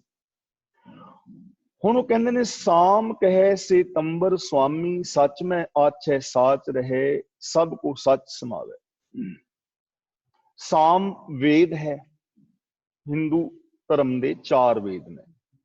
ਤਾਂ ਸਤਿਗੁਰ ਫਰਮਾਉਂਦੇ ਨੇ ਕਿ ਬ੍ਰਾਹਮਣ ਦੇ ਵਿਚਾਰਾਂ ਮੁਤਾਬਕ ਸਾਮ ਵੇਦ ਨਾਲ ਸੰਬੰਧਿਤ ਸਤਿਯੁਗ ਹੈ, ਕਿਉਂਕਿ ਜਿਵੇਂ ਵੱਖਰੇ ਵੱਖਰੇ ਯੁੱਗ ਮੰਨ ਲਏ, ਉਸੇ ਤਰ੍ਹਾਂ ਇੱਕ ਇੱਕ ਯੁੱਗ ਨੂੰ ਇੱਕ ਇੱਕ ਵੇਦ ਦੇ ਨਾਲ ਸੰਬੰਧਿਤ ਮੰਨ ਲਿਆ। ਤੇ ਫਿਰ ਉਸ ਵੇਦ ਨਾਮ ਤੇ ਜਾਂ ਯੁੱਗ ਦੇ ਅੰਦਰ ਵੱਖਰਾ ਵੱਖਰਾ ਰੰਗ ਵੀ ਮੰਨ ਲਿਆ ਕਿ ਇਸ ਯੁੱਗ ਦਾ ਇਹ ਰੰਗ ਹੈ, ਦੂਜੇ ਯੁੱਗ ਦਾ ਇਹ ਰੰਗ ਹੈ, ਤੀਜੇ ਮਤਲਬ ਸ਼ੂਦਰ ਇਹ ਰੰਗ ਪਾ ਸਕਦਾ ਹੈ, ਰੰਗ ਵੀ ਵੰਡੇ। ਤਾਂ ਗੁਰੂ ਜੀ ਕਹਿੰਦੇ ਨੇ, ਪੁਜਾਰੀ ਮੁਤਾਬਕ ਸਾਮ ਵੇਦ ਨਾਲ ਸੰਬੰਧਿਤ ਸਤਯੁਗ ਵਿੱਚ ਮਾਲਕ ਪ੍ਰਭੂ ਦਾ ਨਾਮ ਸੇਤੰਬਰ ਕਿਹਾ ਜਾਂਦਾ ਸੀ। ਸਾਮ ਕਹੈ ਸੇਤੰਬਰ ਸੁਆਮੀ, ਸੱਚ ਮੈਂ ਆਛੈ ਸਾਚ ਰਹੇ। ਔਰ ਕਿਹਾ ਜਾਂਦਾ ਹੈ ਕਿ ਤਦੋਂ ਹਰ ਜੀਵ ਸੱਚ ਵਿੱਚ ਆਉਂਦਾ ਸੀ ਔਰ ਸੱਚ ਦੇ ਅੰਦਰ ਟਿਕਿਆ ਰਹਿੰਦਾ ਸੀ ਔਰ ਸੱਚ ਦੇ ਅੰਦਰ ਸਮਾਂਦਾ ਸੀ। ਹੁਣ ਦੇਖੋ, ਇੱਕ ਬਹੁਤ ਵੱਡਾ ਭੁਲੇਖਾ ਪੈ ਸਕਦਾ ਹੈ ਜੇ ਅਸੀਂ ਗੁਰੂ ਨਾਨਕ ਦੇਵ ਜੀ ਦੇ ਢੰਗ ਨੂੰ ਨਹੀਂ ਸਮਝਾਂ। ਹੁਣ ਆਮ ਬੰਦਾ ਸਾਨੂੰ ਪੜ੍ਹ ਕੇ ਇਹ ਪੰਕਤੀ ਸੁਣਾ ਦਿੰਦਾ ਹੈ ਕਿ ਗੁਰੂ ਜੀ ਤਾਂ ਆਪ ਕਹਿ ਰਹੇ ਨੇ, ਸਾਮ ਕਹੈ ਸੇਤੰਬਰ ਸੁਆਮੀ, ਸੱਚ ਮੈਂ ਆਛੇ ਸਾਚ ਰਹੇ, ਸਭ ਕੁ ਸੱਚ ਸਮਾਵੇ। ਕਿ ਉਦੋਂ ਹਰ ਬੰਦਾ ਹੀ ਸੱਚਾ ਹੁੰਦਾ ਸੀ, ਉਦੋਂ ਹਰ ਬੰਦਾ ਹੀ ਸੱਚਾ ਹੁੰਦਾ ਸੀ। ਤੇ ਹੁਣ ਲਿਖਤ ਵੀ ਗੁਰੂ ਨਾਨਕ ਪਾਤਸ਼ਾਹ ਦੀ ਹੈ। ਇਹ ਭੁਲੇਖਾ ਪੈ ਸਕਦਾ ਹੈ ਔਰ ਸਾਡੇ ਅੰਦਰ ਭੁਲੇਖੇ ਪਾਏ ਜਾਂਦੇ ਨੇ, ਸਾਡੇ ਅੰਦਰ ਭੁਲੇਖੇ ਪਾਏ ਵੀ ਗਏ ਨੇ ਔਰ ਅਸੀਂ ਇਹਨਾਂ ਭੁਲੇਖਿਆਂ ਦੇ ਸ਼ਿਕਾਰ ਵੀ ਹੋਏ ਹਾਂ।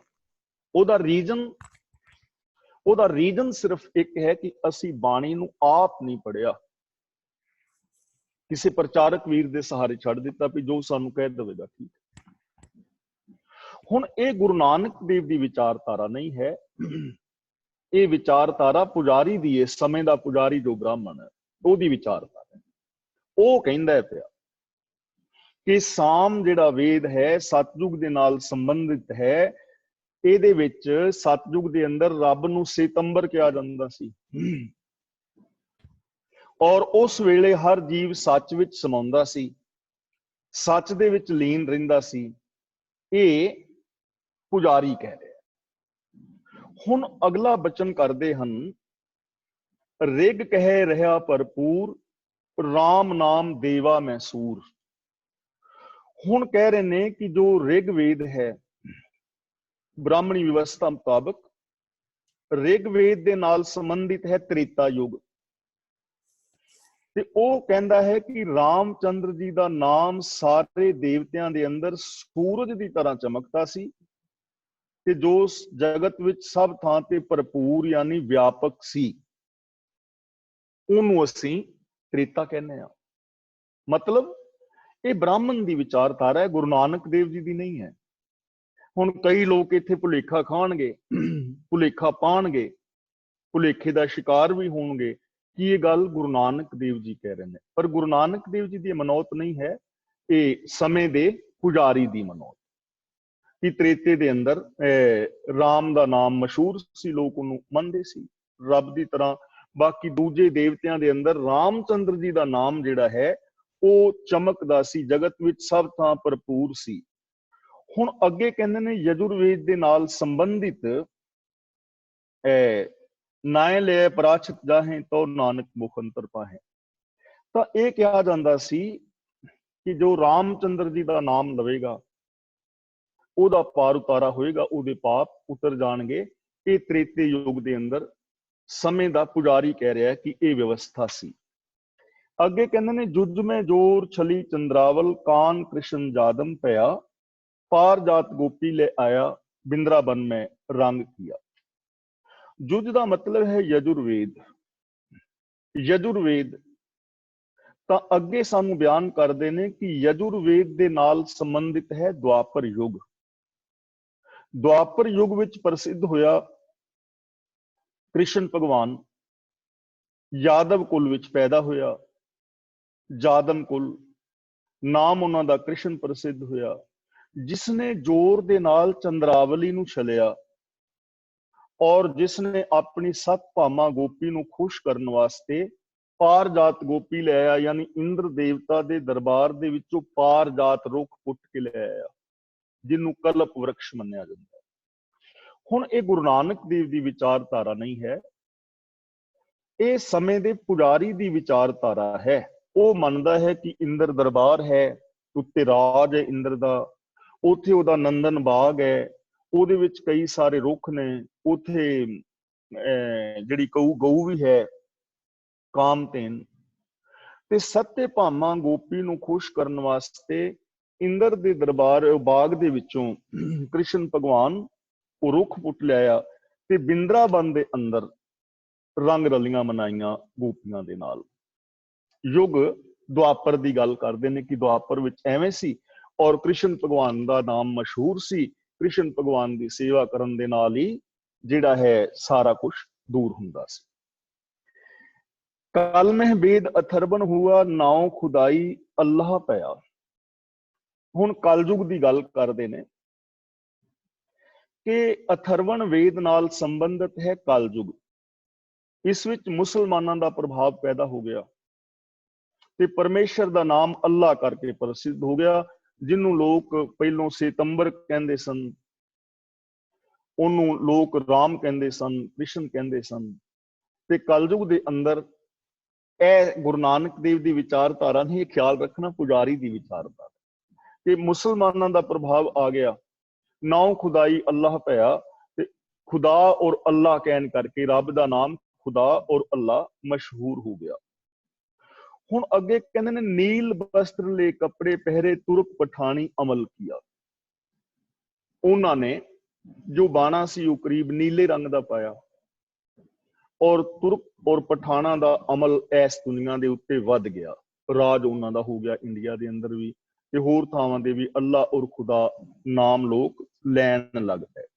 ਇਹ ਸੀ ਵਿਸ਼ਵਾਸ ਬ੍ਰਾਹਮਣ ਦਾ। ਤੇ ਬ੍ਰਾਹਮਣ ਕੀ ਕਹਿ ਰਿਹਾ ਹੈ? ਚਾਰੇ ਵੇਦ ਹੋਏ ਸਚਿਆਰ, ਪੜ੍ਹੇ ਗੁਣ ਹੈ ਤਿੰਨ ਚਾਰ ਵਿਚਾਰ।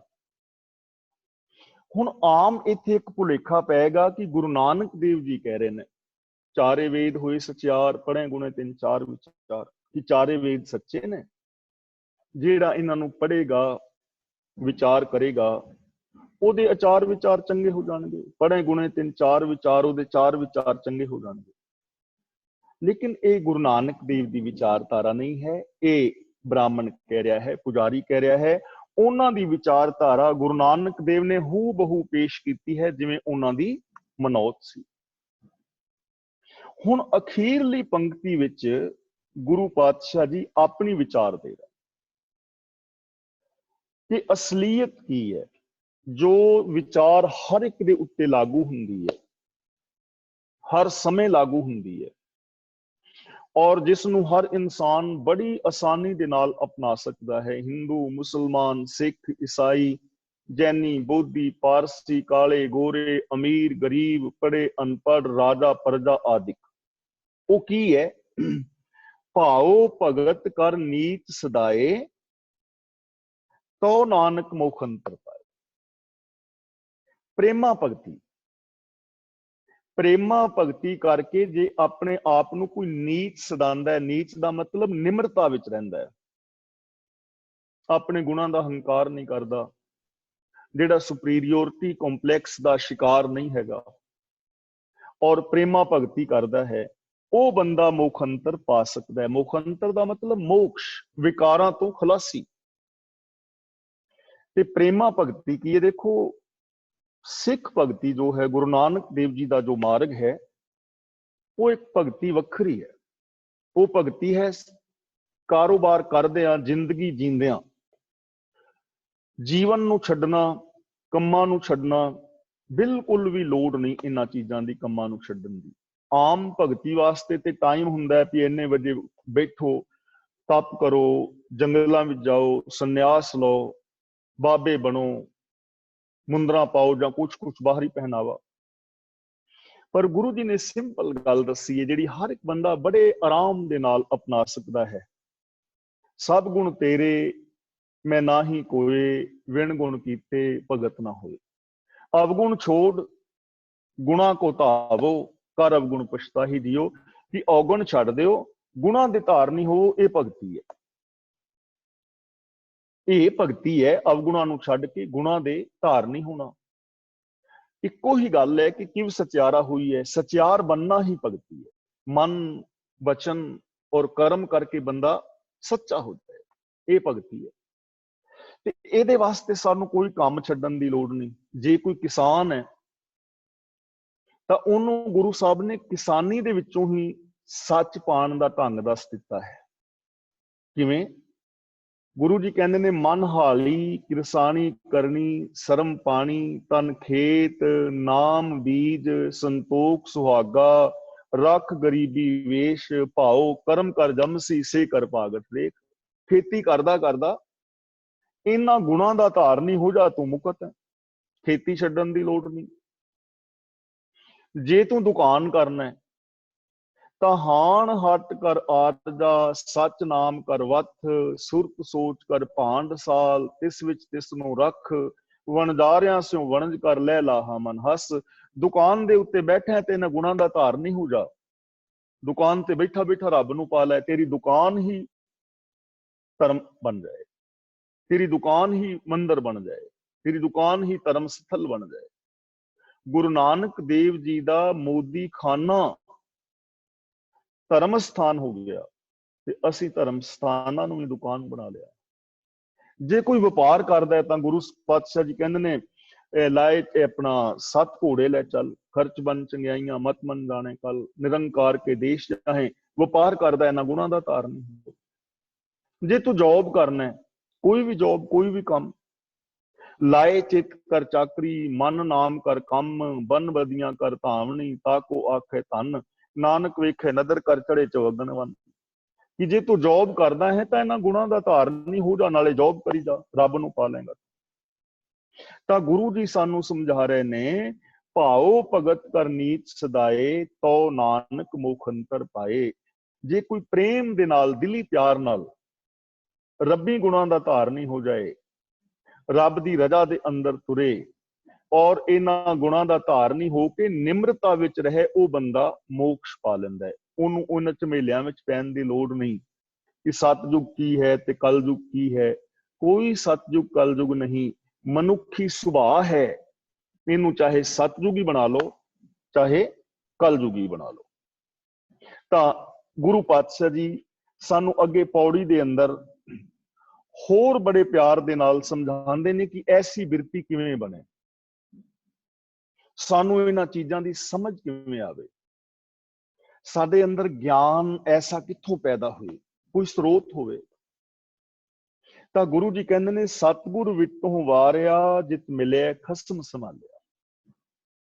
ਮੈਂ ਸਤਿਗੁਰ ਤੋਂ ਕੁਰਬਾਨ ਜਾਂਦਾ ਹਾਂ, ਜਿਸ ਨੂੰ ਮਿਲਣ ਕਰਕੇ ਮੈਂ ਰੱਬ ਨੂੰ ਸੰਭਾਲਿਆ ਹੈ। ਸੰਭਾਲਿਆ ਦਾ ਮਤਲਬ ਆਪਣੇ ਹਿਰਦੇ ਵਿੱਚ ਵਸਾਇਆ ਹੈ ਉਹਦੇ ਗੁਣਾਂ ਨੂੰ, ਉਹਦੀ ਹੋਂਦ ਨੂੰ, ਉਹਦੀ ਰਜ਼ਾ ਨੂੰ, ਲਾ ਆਫ ਨੇਚਰ ਨੂੰ, ਸੱਚ ਨੂੰ, ਸੰਤੋਖ ਨੂੰ, ਦਇਆ ਨੂੰ, ਧਰਮ ਨੂੰ, ਨਿਰਭੈਤਾ ਨੂੰ, ਨਿਰਵੈਰਤਾ ਨੂੰ, ਅਜੂਨੀ ਸਹਿਬੰ, ਇਹਨਾਂ ਗੁਣਾਂ ਨੂੰ ਮੈਂ ਆਪਣੇ ਹਿਰਦੇ ਵਿੱਚ ਵਸਾਇਆ।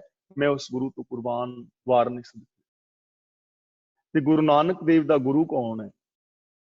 ਗੁਰੂ ਜੀ ਦਾ ਪਾਵਨ ਬਚਨ ਸ਼ਬਦ ਗੁਰੂ ਸੁਰਤ ਕੁੰਚੇਲਾ। ਸ਼ਬਦ ਦਾ ਮਤਲਬ ਗਿਆਨ, ਸਾਰਥਕ ਯਥਾਰਥ ਗਿਆਨ। ਉਹ ਗੁਰੂ ਨਾਨਕ ਦੇਵ ਦਾ ਗੁਰੂ ਹੈ। ਤਾਂ ਗੁਰੂ ਪਾਤਸ਼ਾਹ ਜੀ ਕਹਿੰਦੇ ਨੇ ਜਦੋਂ ਮੈਂ ਗੁਰੂ ਨੂੰ ਮਿਲਿਆ, ਗਿਆਨ ਦੀ ਰੋਸ਼ਨੀ ਅੰਦਰ ਜ਼ਿੰਦਗੀ ਜੀਵੀ, ਫਿਰ ਮੈਂ ਰੱਬ ਨੂੰ ਆਪਣੇ ਹਿਰਦੇ ਦੇ ਅੰਦਰ ਵਸਾਇਆ, ਰੱਬੀ ਗੁਣਾਂ ਨੂੰ ਆਪਣੇ ਹਿਰਦੇ ਵਿੱਚ ਵਸਾਇਆ। ਇਸ ਲਈ ਜ਼ਰੂਰਤ ਹੈ ਕਿ ਅਸੀਂ ਗਿਆਨ ਗੁਰੂ ਤੋਂ ਅਗਵਾਈ ਲਈਏ। ਔਰ ਗੁਰੂ ਨਾਨਕ ਦੇਵ ਜੀ ਦਾ ਜੋ ਉਹ ਤਜਰਬਾ ਹੈ, ਜੋ ਉਹਨਾਂ ਨੇ ਤਜਰਬਾ ਜੋ ਉਹਨਾਂ ਨੂੰ ਹੋਇਆ ਹੈ, ਉਹ ਗੁਣਾਂ ਦੇ ਧਾਰਨੀ ਹੋਣ ਨਾਲ, ਪ੍ਰਭੂ ਵਿੱਚ ਇੱਕ ਸੁਰ ਹੋਣ ਦੇ ਨਾਲ, ਉਸ ਤਜਰਬੇ ਨੂੰ ਗੁਰੂ ਨਾਨਕ ਪਾਤਸ਼ਾਹ ਜੀ ਨੇ ਸਾਡੇ ਸਾਹਮਣੇ ਰੱਖਿਆ ਹੈ। ਇਸ ਲਈ ਅਸੀਂ ਗੁਰਬਾਣੀ ਨੂੰ ਕਹਿ ਸਕਦੇ ਹਾਂ ਰੱਬੀ ਗਿਆਨ ਹੈ।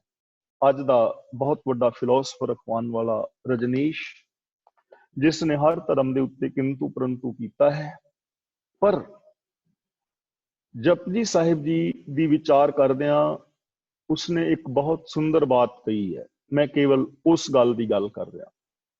ਉਹ ਕਹਿੰਦਾ ਕਿ ਇਹ ਦੁਨੀਆ ਦੇ ਲੋਕੋ, ਅੱਜ ਦੇ ਯੁੱਗ ਅੰਦਰ ਜੇ ਕੋਈ ਰੱਬ ਦੀ ਤਾਜ਼ੀ ਤੋਂ ਤਾਜ਼ੀ ਖਬਰ ਹੈ ਤਾਂ ਉਹ ਹੈ ਗੁਰੂ ਨਾਨਕ ਦੇਵ ਜੀ ਦੀ ਪਾਵਨ ਬਾਣੀ ਜਪਜੀ ਸਾਹਿਬ। ਯਾਨੀ ਜੋ ਗੁਰੂ ਨਾਨਕ ਪਾਤਸ਼ਾਹ ਨੇ, ਹੋਰ ਗੁਰੂ ਸਾਹਿਬ ਭਗਤ ਜਨ ਨੇ, ਜਦੋਂ ਰੱਬ ਦੇ ਅੰਦਰ ਅਭੇਦ ਹੋਏ, ਸਮੁੱਚਤਾ ਦੇ ਅੰਦਰ ਅਭੇਦ ਹੋਏ, ਜੋ ਅੰਦਰ ਅਨੁਭਵ ਹੋਇਆ, ਉਸ ਅਨੁਭਵ ਨੂੰ ਉਹਨਾਂ ਨੇ ਸਾਡੇ ਸਾਹਮਣੇ ਰੱਖਿਆ। ਤਾਂ ਇਸ ਲਈ ਅਸੀਂ ਸ੍ਰੀ ਗੁਰੂ ਗ੍ਰੰਥ ਸਾਹਿਬ ਜੀ ਦੀ ਪਾਵਨ ਬਾਣੀ ਤੋਂ ਗਿਆਨ ਲੈ ਸਕਦੇ ਹਾਂ। ਪਰ ਅਸੀਂ ਇੱਥੇ ਭਟਕ ਜਾਂਦੇ ਹਾਂ, ਅਸੀਂ ਬੰਦੇ ਦੇ ਉੱਤੇ ਵਿਸ਼ਵਾਸ ਕਰਦੇ ਹਾਂ। ਜ਼ਰੂਰਤ ਹੈ ਡਾਇਰੈਕਟ ਬਾਣੀ ਦੇ ਨਾਲ ਜੁੜੋ। ਗੁਰੂ ਗੋਬਿੰਦ ਸਿੰਘ ਜੀ ਨੇ, ਗੁਰੂ ਗ੍ਰੰਥ ਸਾਹਿਬ ਜੀ ਨੇ ਜੇ ਗੁਰਿਆਈ ਦਿੱਤੀ ਤੇ ਉਹਦਾ ਰੀਜ਼ਨ ਇਹ ਹੈ ਕਿ ਹਰ ਸਿੱਖ ਪੜ੍ਹੇ, ਆਪ ਪੜ੍ਹੇ। ਸਿੱਖ ਦਾ ਸੰਬੰਧ ਡਾਇਰੈਕਟ ਗੁਰੂ ਦੇ ਨਾਲ ਹੋਵੇ, ਵਿਚਕਾਰ ਕੋਈ ਬੰਦਾ ਨਹੀਂ। ਇੱਕ ਗੱਲ ਯਾਦ ਰੱਖਣਾ, ਪਤੀ ਔਰ ਪਤਨੀ ਦਾ ਰਿਸ਼ਤਾ ਉਦੋਂ ਤੱਕ ਪਵਿੱਤਰ ਹੈ ਜਦੋਂ ਤੱਕ ਉਹਨਾਂ ਦੇ ਵਿਚਕਾਰ ਕੋਈ ਹੋਰ ਨਹੀਂ। ਜੇ ਪਤਨੀ ਦਾ ਸੰਬੰਧ ਕਿਸੇ ਹੋਰ ਬੰਦੇ ਦੇ ਨਾਲ ਬਣ ਜਾਏ ਤੇ ਉਹ ਰਿਸ਼ਤਾ ਪਵਿੱਤਰ ਨਹੀਂ ਰਿਹਾ, ਅਪਵਿੱਤਰ ਹੋ ਗਿਆ, ਉਹ ਘਰ ਬਰਬਾਦ ਹੋ ਜਾਂਦੇ ਨੇ। ਔਰ ਜੇ ਪਤੀ ਦਾ ਸੰਬੰਧ ਕਿਸੇ ਹੋਰ ਔਰਤ ਨਾਲ ਬਣ ਜਾਏ, ਕੋਈ ਔਰਤ ਦਰਮਿਆਨ ਤੀਜੀ ਆ ਜਾਏ, ਤਾਂ ਵੀ ਘਰ ਬਰਬਾਦ ਹੋ ਜਾਂਦੇ ਨੇ, ਉਹ ਰਿਸ਼ਤਾ ਪਵਿੱਤਰ ਨਹੀਂ ਰਿਹਾ। ਪਤੀ ਔਰ ਪਤਨੀ ਦਾ ਰਿਸ਼ਤਾ ਉਦੋਂ ਤੱਕ ਪਵਿੱਤਰ ਹੈ ਜਦੋਂ ਤੱਕ ਉਹਨਾਂ ਦੇ ਵਿੱਚ ਕੋਈ ਤੀਜਾ ਨਹੀਂ, ਬੰਦਾ ਜਾਂ ਔਰਤ ਤੀਜਾ ਨਹੀਂ, ਉਦੋਂ ਤੱਕ ਰਿਸ਼ਤਾ ਪਵਿੱਤਰ ਹੈ। ਜੇ ਔਰਤ ਵਿੱਚ ਆ ਗਈ, ਬੰਦਾ ਕਰੈਕਟਰਲੈਸ ਹੋ ਗਿਆ, ਤੇ ਜੇ ਬੰਦਾ ਵਿੱਚ ਆ ਗਿਆ ਤੀਜਾ, ਤੇ ਔਰਤ ਕਰੈਕਟਰਲੈਸ ਹੋ ਗਈ। ਗੁਰੂ ਗ੍ਰੰਥ ਸਾਹਿਬ ਔਰ ਸਿੱਖ ਦਾ ਰਿਸ਼ਤਾ ਉਦੋਂ ਤੱਕ ਪਵਿੱਤਰ ਹੈ ਜਦੋਂ ਤੱਕ ਵਿਚਕਾਰ ਤੀਜਾ ਕੋਈ ਨਹੀਂ। ਜਦੋਂ ਵਿੱਚ ਕੋਈ ਤੀਜਾ ਖੜਾ ਕਰ ਲਿਆ, ਉਦੋਂ ਸਾਡਾ ਰਿਸ਼ਤਾ ਉਸ ਔਰਤ ਵਰਗਾ ਹੋ ਗਿਆ ਜੋ ਕਰੈਕਟਰਲੈਸ ਔਰਤ। ਉਹ ਰਿਸ਼ਤਾ ਪਵਿੱਤਰ ਨਹੀਂ ਰਿਹਾ। ਤੇ ਅਸੀਂ ਆਪਣੇ ਵਿਚਕਾਰ ਕਿੰਨੇ ਵਿਚੋਲੇ ਖੜੇ ਕਰ ਲੈਣੇ। ਇਸ ਲਈ ਜ਼ਰੂਰਤ ਹੈ ਡਾਇਰੈਕਟ ਗੁਰੂ ਪਾਤਸ਼ਾਹ ਜੀ ਦੀ ਪਾਵਨ ਬਾਣੀ ਅਸੀਂ ਆਪ ਪੜ੍ਹੀਏ। ਜਿਵੇਂ ਹੁਣ ਅਸੀਂ ਭੈਣ ਭਰਾ ਬੈਠ ਕੇ ਵਿਚਾਰਦੇ ਹਾਂ, ਇੱਥੇ ਤੁਹਾਨੂੰ ਸਵਾਲ ਕਰਨ ਦਾ ਮੌਕਾ ਹੈ, ਇੱਥੇ ਤੁਸੀਂ ਆਪਣੇ ਵਿਚਾਰ ਰੱਖ ਸਕਦੇ ਹੋ। ਜੇ ਮੇਰੇ ਵਿਚਾਰਾਂ ਨਾਲ ਸਹਿਮਤ ਨਹੀਂ ਤਾਂ ਤੁਸੀਂ ਇਹਨਾਂ ਨੂੰ ਰੱਦ ਕਰ ਸਕਦੇ ਹੋ, ਕਿਉਂਕਿ ਮੈਂ ਲਾਸਟ ਸੱਚਾਈ ਨਹੀਂ ਕਹਿ ਰਿਹਾ। ਜਿੰਨੀ ਕੁ ਮੈਨੂੰ ਸਮਝ ਆਈ ਹੈ ਮੈਂ ਓਨੀ ਗੱਲ ਕੀਤੀ ਹੈ। ਇਸ ਤੋਂ ਅੱਗੇ ਤੁਹਾਨੂੰ ਸਮਝ ਆਏ ਤਾਂ ਮੈਂ ਉਸ ਆਪਣੀ ਗਲਤੀ ਨੂੰ ਅਸੈਪਟ ਕਰਾਂਗਾ। लेकिन जदों बाबियां कोल जांदे हो उत्थे ये गल नहीं हुंदी, उत्थे बाबे दी सुननी पैंदी है ना। इसलिए साडे जीवन के अंदर ये बहुत वड्डा दुखांत है। तां सतगुर विचों वारिया जित मिले खसम संभालिया, जिन कर उपदेश ज्ञान अंजन दिया। अंजन का मतलब सुरमा। गुरु ने रहमत करके ज्ञान का सुरमा दिता, मेरे मन बुद्धि नेत्रां विच ज्ञान पाया, मेरी मत के अंदर ज्ञान दिता ते इन्नी नेत्री जगत निहालिया। निहालिया का मतलब वेख्या।